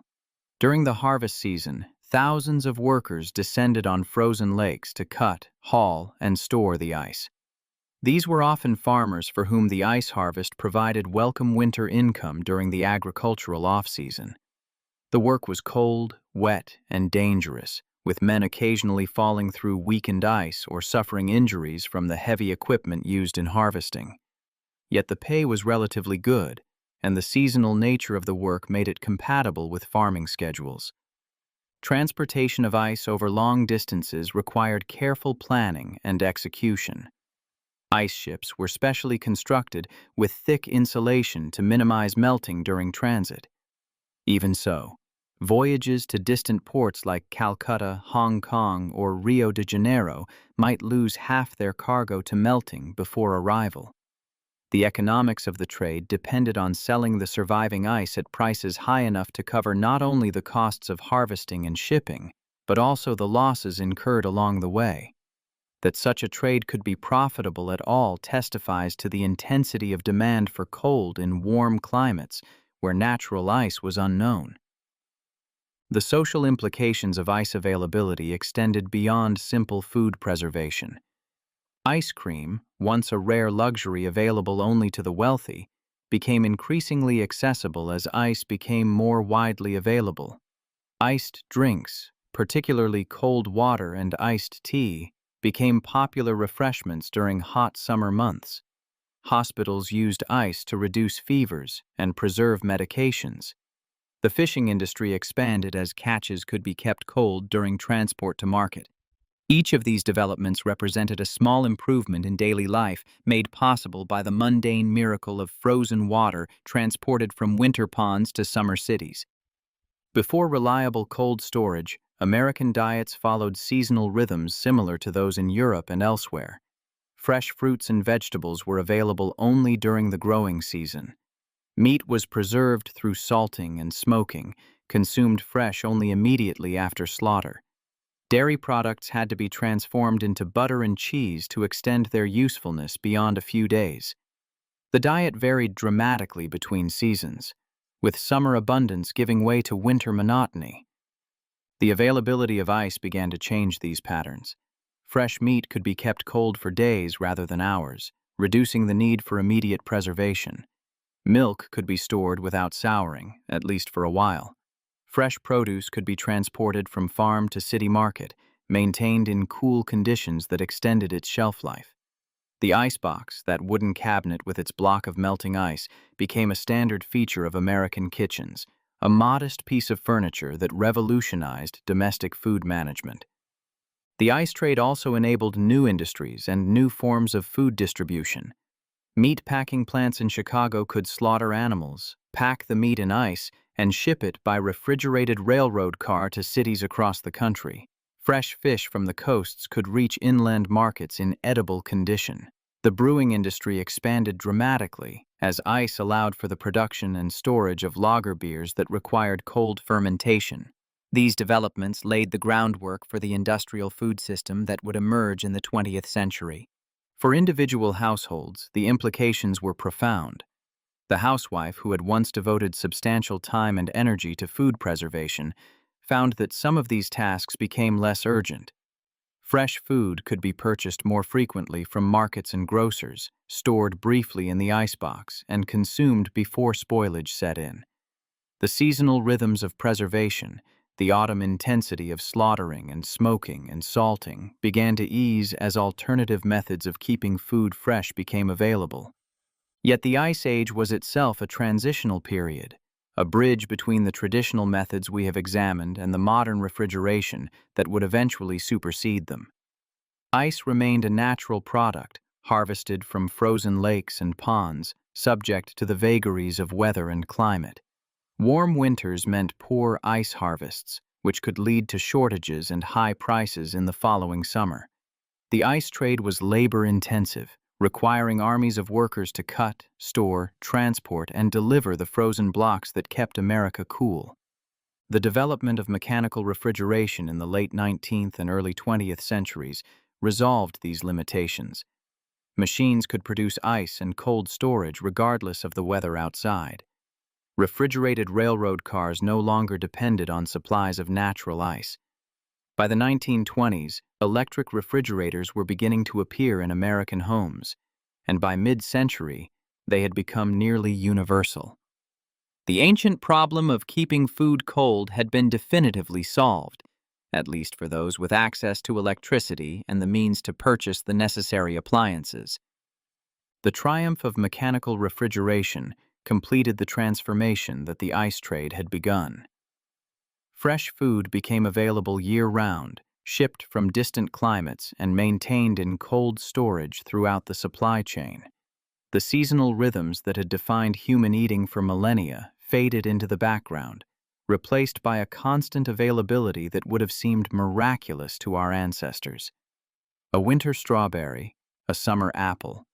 These everyday miracles of modern life rest on technologies of refrigeration that were completely unavailable to the traditional farmers whose preservation techniques we have been examining.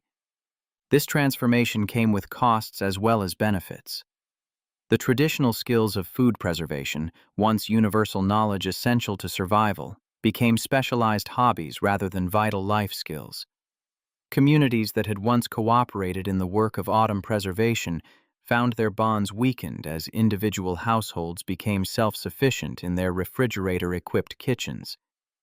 The intimate connection between humans and the seasonal rhythms of food production was severed, replaced by an abstract relationship with an industrial food system too complex for any individual to fully comprehend. Part 11. The Colonial American Experience.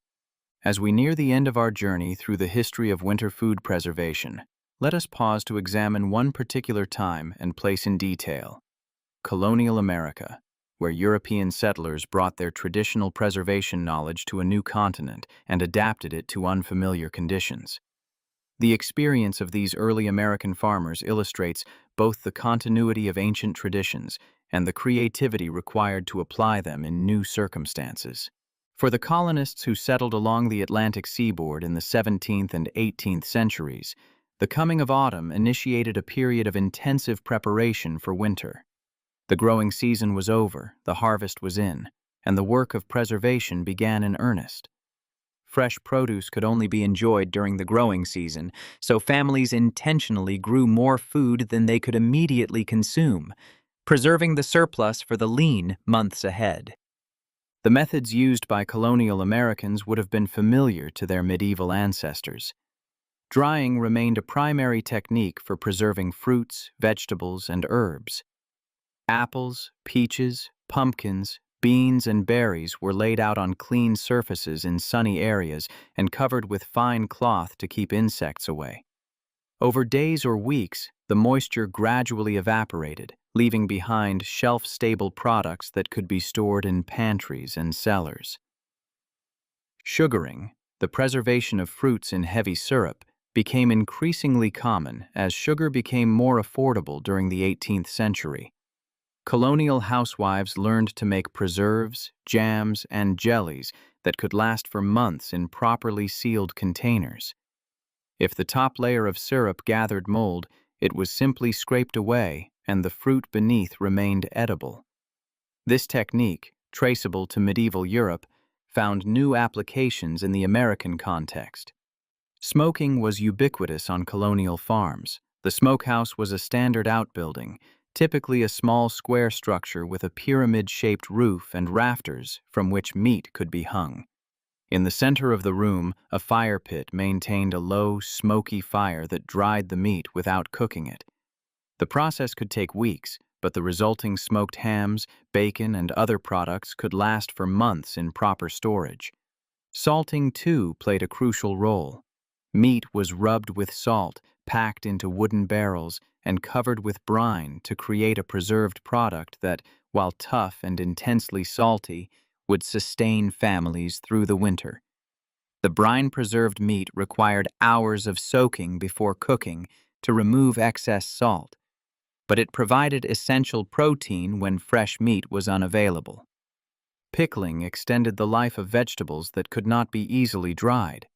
Cucumbers, cabbage, onions, and various other vegetables were preserved in vinegar brines, creating the pickles, sauerkraut, and relishes that added variety and nutrition to winter meals. Fermented cabbage was particularly valued for its vitamin content, helping to prevent scurvy and other deficiency diseases during the months when fresh vegetables were unavailable. Root cellars served the same function in colonial America as they had in Europe.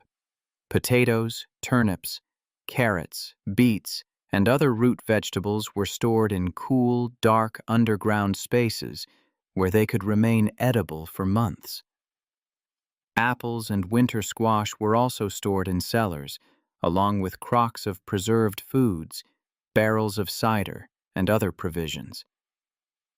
A well-stocked root cellar represented security against the hardships of winter, visible evidence of successful planning and labor.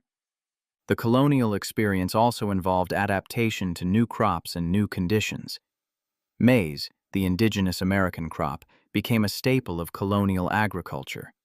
It could be dried on the cob, shelled and ground into cornmeal, or preserved in various other ways. Pumpkins and squash, also native to the Americas, were dried and stored for winter use. The colonists learned from Native American neighbors and adapted their European knowledge to the resources of the new continent. Interlude: the knowledge that sustained humanity.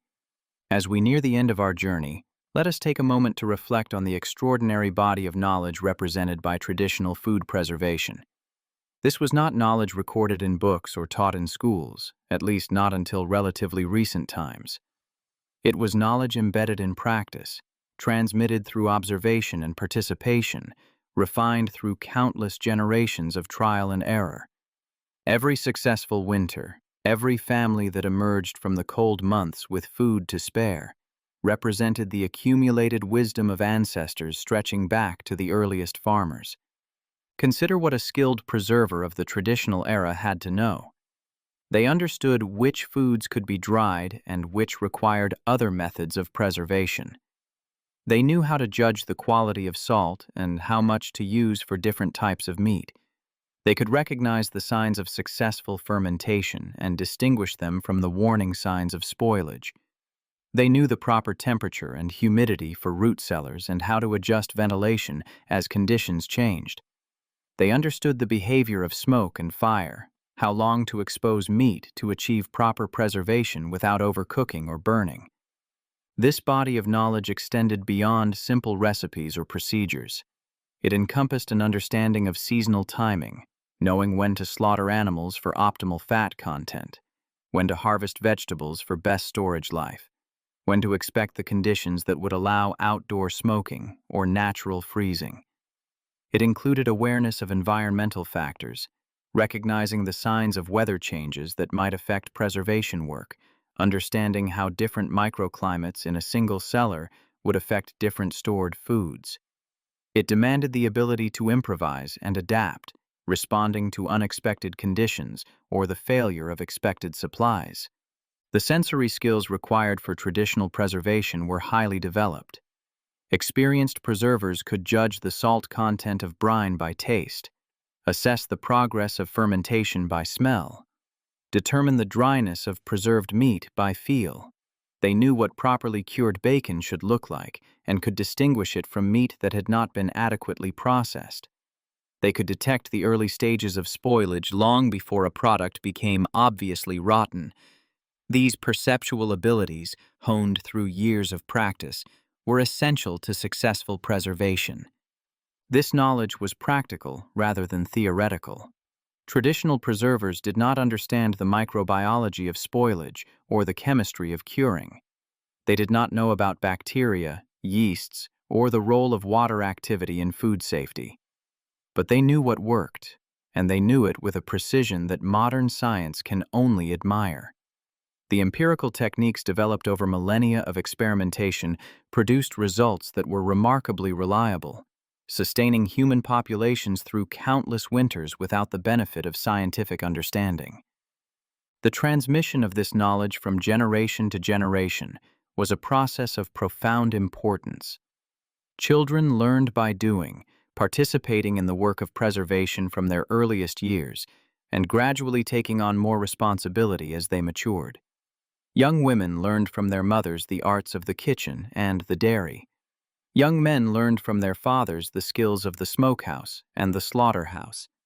This apprenticeship system ensured that knowledge was not merely conveyed, but deeply internalized, becoming second nature to those who would need to practice these skills throughout their lives. Communities also served as repositories of preservation knowledge. When an individual household faced an unfamiliar challenge, whether a new type of food to preserve or an unexpected condition that threatened stored provisions, they could draw on the experience of neighbors who might have encountered similar situations. Techniques that worked well were shared and adopted. Failures were analyzed and avoided. The collective wisdom of the community exceeded that of any individual household, creating a resilience that helped populations survive even difficult years. This traditional knowledge system has been largely displaced by modern technology and industrial food systems. Few contemporary people in developed countries possess more than rudimentary knowledge of food preservation. We rely on refrigerators, freezers, and the global supply chain to keep us fed, trusting technologies we do not understand to perform functions that our ancestors performed for themselves. The skills that once distinguished competent householders from those who would struggle through winter have faded from common knowledge, surviving mainly among hobbyists and those committed to traditional ways of life. Yet there is value in understanding what has been lost. The traditional knowledge of food preservation represents one of humanity's greatest intellectual achievements, a body of practical wisdom developed over thousands of years that enabled settled agricultural civilization to emerge and flourish. When we salt meat or ferment vegetables today, we participate in traditions that connect us to the earliest farmers, to the countless generations who refined these techniques through patient experimentation. This is knowledge worth preserving, not merely for practical utility, but for its cultural and historical significance. Part 12. The Legacy of Traditional Preservation. As we conclude our journey through the history of winter food preservation, let us reflect on the remarkable legacy of these ancient techniques. The methods developed by our ancestors, refined over thousands of years of trial and error, not only sustained countless generations through the challenges of seasonal scarcity, but also gave rise to culinary traditions that persist to the present day. Consider the preserved foods that remain popular in contemporary cuisine. Bacon and ham, products of the autumn slaughter and the smoky fires of countless smokehouses, appear on breakfast tables around the world.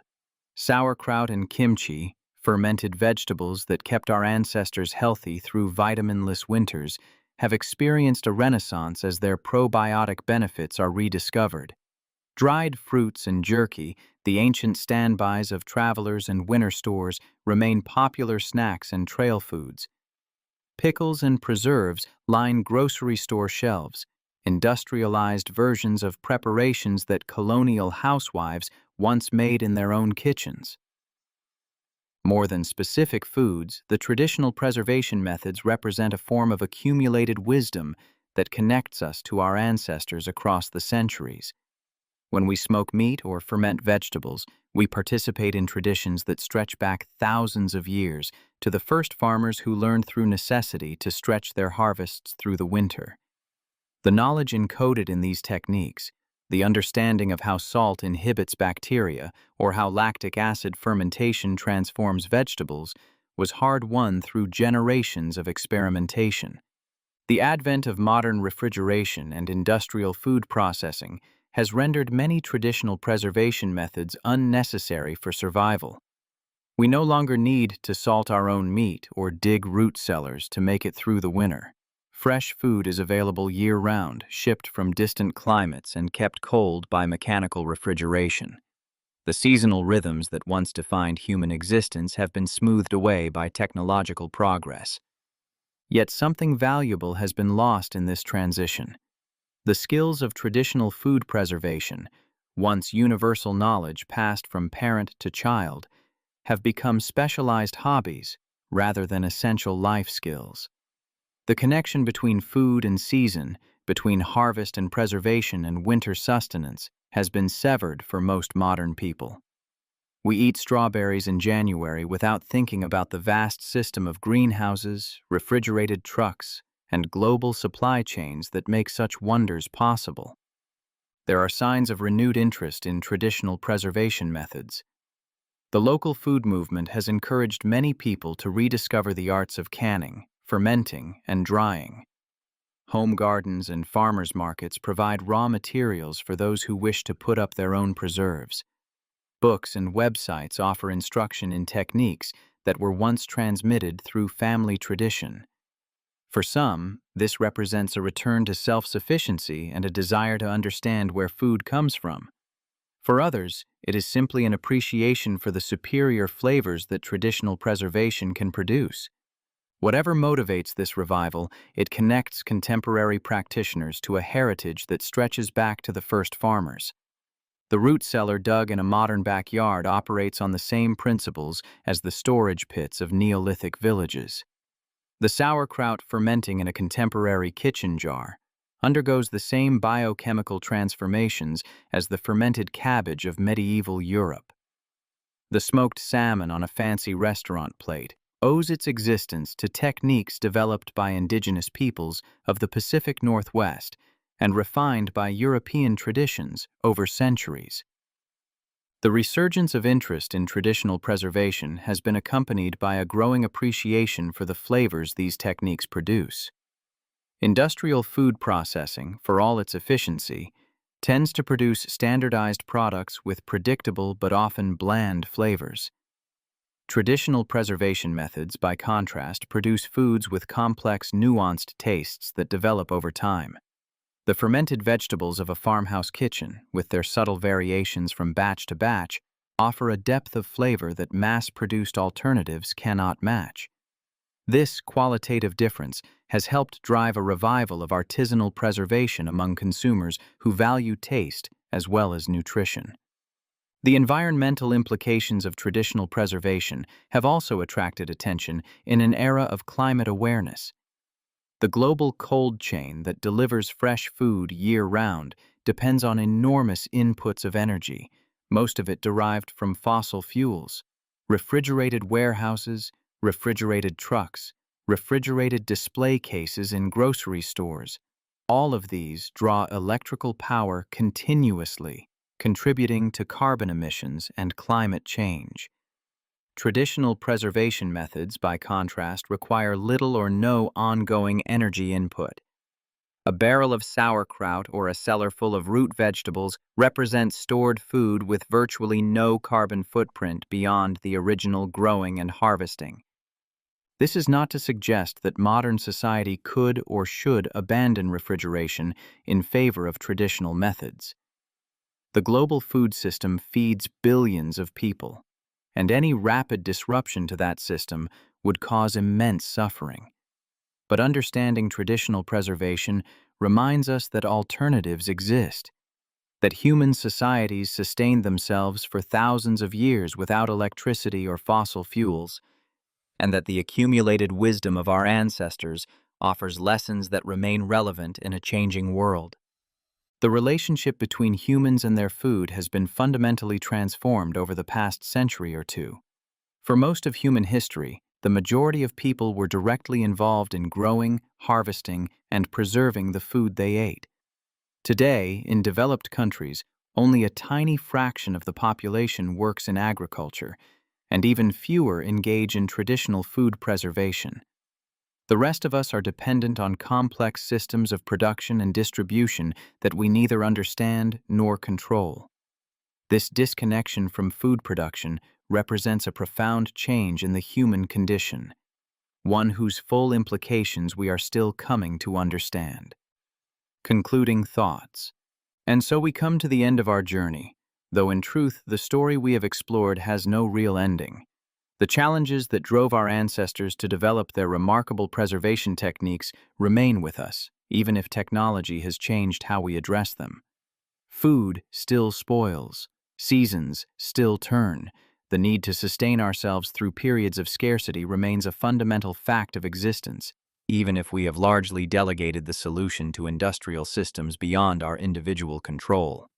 The knowledge we have traced tonight, from the first farmers who learned to dry grain in the sun to the colonial housewives who filled their root cellars each autumn, represents a continuous thread of human ingenuity stretching across millennia. Each generation built upon the discoveries of those who came before, refining techniques, adapting methods to new conditions, and passing accumulated wisdom to their children and grandchildren. This chain of transmission, largely unrecorded and often taken for granted, was essential to human survival in a world where winters were cold and food did not keep itself. We have examined the principles that underlie all food preservation: the removal of moisture through drying, the inhibition of bacterial growth through salt, the antimicrobial action of smoke, the controlled decomposition of fermentation, the temperature stability of underground storage. These principles remain valid today, even as we have developed new technologies to apply them. The freezer in your kitchen works on the same basic logic as the root cellar of a colonial farmstead, slowing the biological processes that cause food to spoil by keeping it cold. We have also seen how food preservation was embedded in the rhythms of agricultural life: the autumn slaughter and the work of smoking and salting that followed, the filling of the root cellar after the harvest, the careful calculations of how much to set aside and how to make provisions last until spring. These activities shaped the calendar of traditional societies, creating shared experiences that bound communities together and gave meaning to the turning of the seasons. Let us take a moment to honor those countless generations who came before us, who learned through patient observation and painful failure how to keep food edible through the long months of winter. Their knowledge, accumulated over thousands of years and passed down through family traditions and community practices, represents one of humanity's greatest achievements. Without the techniques they developed, settled agriculture would have been impossible, and human civilization as we know it could not have emerged. The farmers who filled their root cellars with turnips and potatoes, the village women who packed barrels with salted pork and sauerkraut, the smokehouses tended through long November nights, the careful calculations of how much grain must be set aside, how much meat must be preserved, how much salt must be obtained. All of this effort, repeated year after year across centuries and continents, created the conditions for human flourishing in a world where nature provides abundantly during some seasons and sparingly during others. Tonight, as you drift toward sleep, perhaps carry with you an image of a root cellar in late autumn, its shelves lined with the results of a year's labor. Jars of preserved fruits catch the dim light. Crocks of sauerkraut wait patiently for winter meals. Braids of onions and garlic hang from the rafters. Root vegetables nestle in bins of sand. Smoked hams dangle from hooks. Everything in its place. Everything prepared. Everything ready for the cold months ahead. Outside, the frost is settling on the fields. The harvest is complete. The days grow shorter and the nights grow longer. But in that cellar, in those preparations, there is security. There is the knowledge that skill and foresight have made provision against the darkness. There is the quiet confidence that comes from being ready, truly ready, for whatever winter may bring. Think of those generations who came before, who faced each winter with the same mixture of apprehension and hope that has characterized human life since the first farmers planted seeds and waited to see what would grow. They did not have the technologies we take for granted, the refrigerators and freezers and global supply chains that insulate us from seasonal scarcity. They had only their knowledge, their labor, and their communities. And it was enough. It sustained them through winters that we can barely imagine, through hardships that would challenge the most resilient among us. Their legacy lives on in the foods we eat, the traditions we maintain, and the accumulated wisdom that has been passed down to our own time. When we preserve food today, whether for practical necessity or simple pleasure, we participate in this ancient tradition. We connect ourselves to those countless ancestors who stood before their own cellars, their own smokehouses, their own preservation work, and faced the coming winter with the determination to survive. If you have enjoyed this journey through history, I would be grateful if you would take a moment to like this video and subscribe to the channel. Your support makes it possible to continue creating content like this.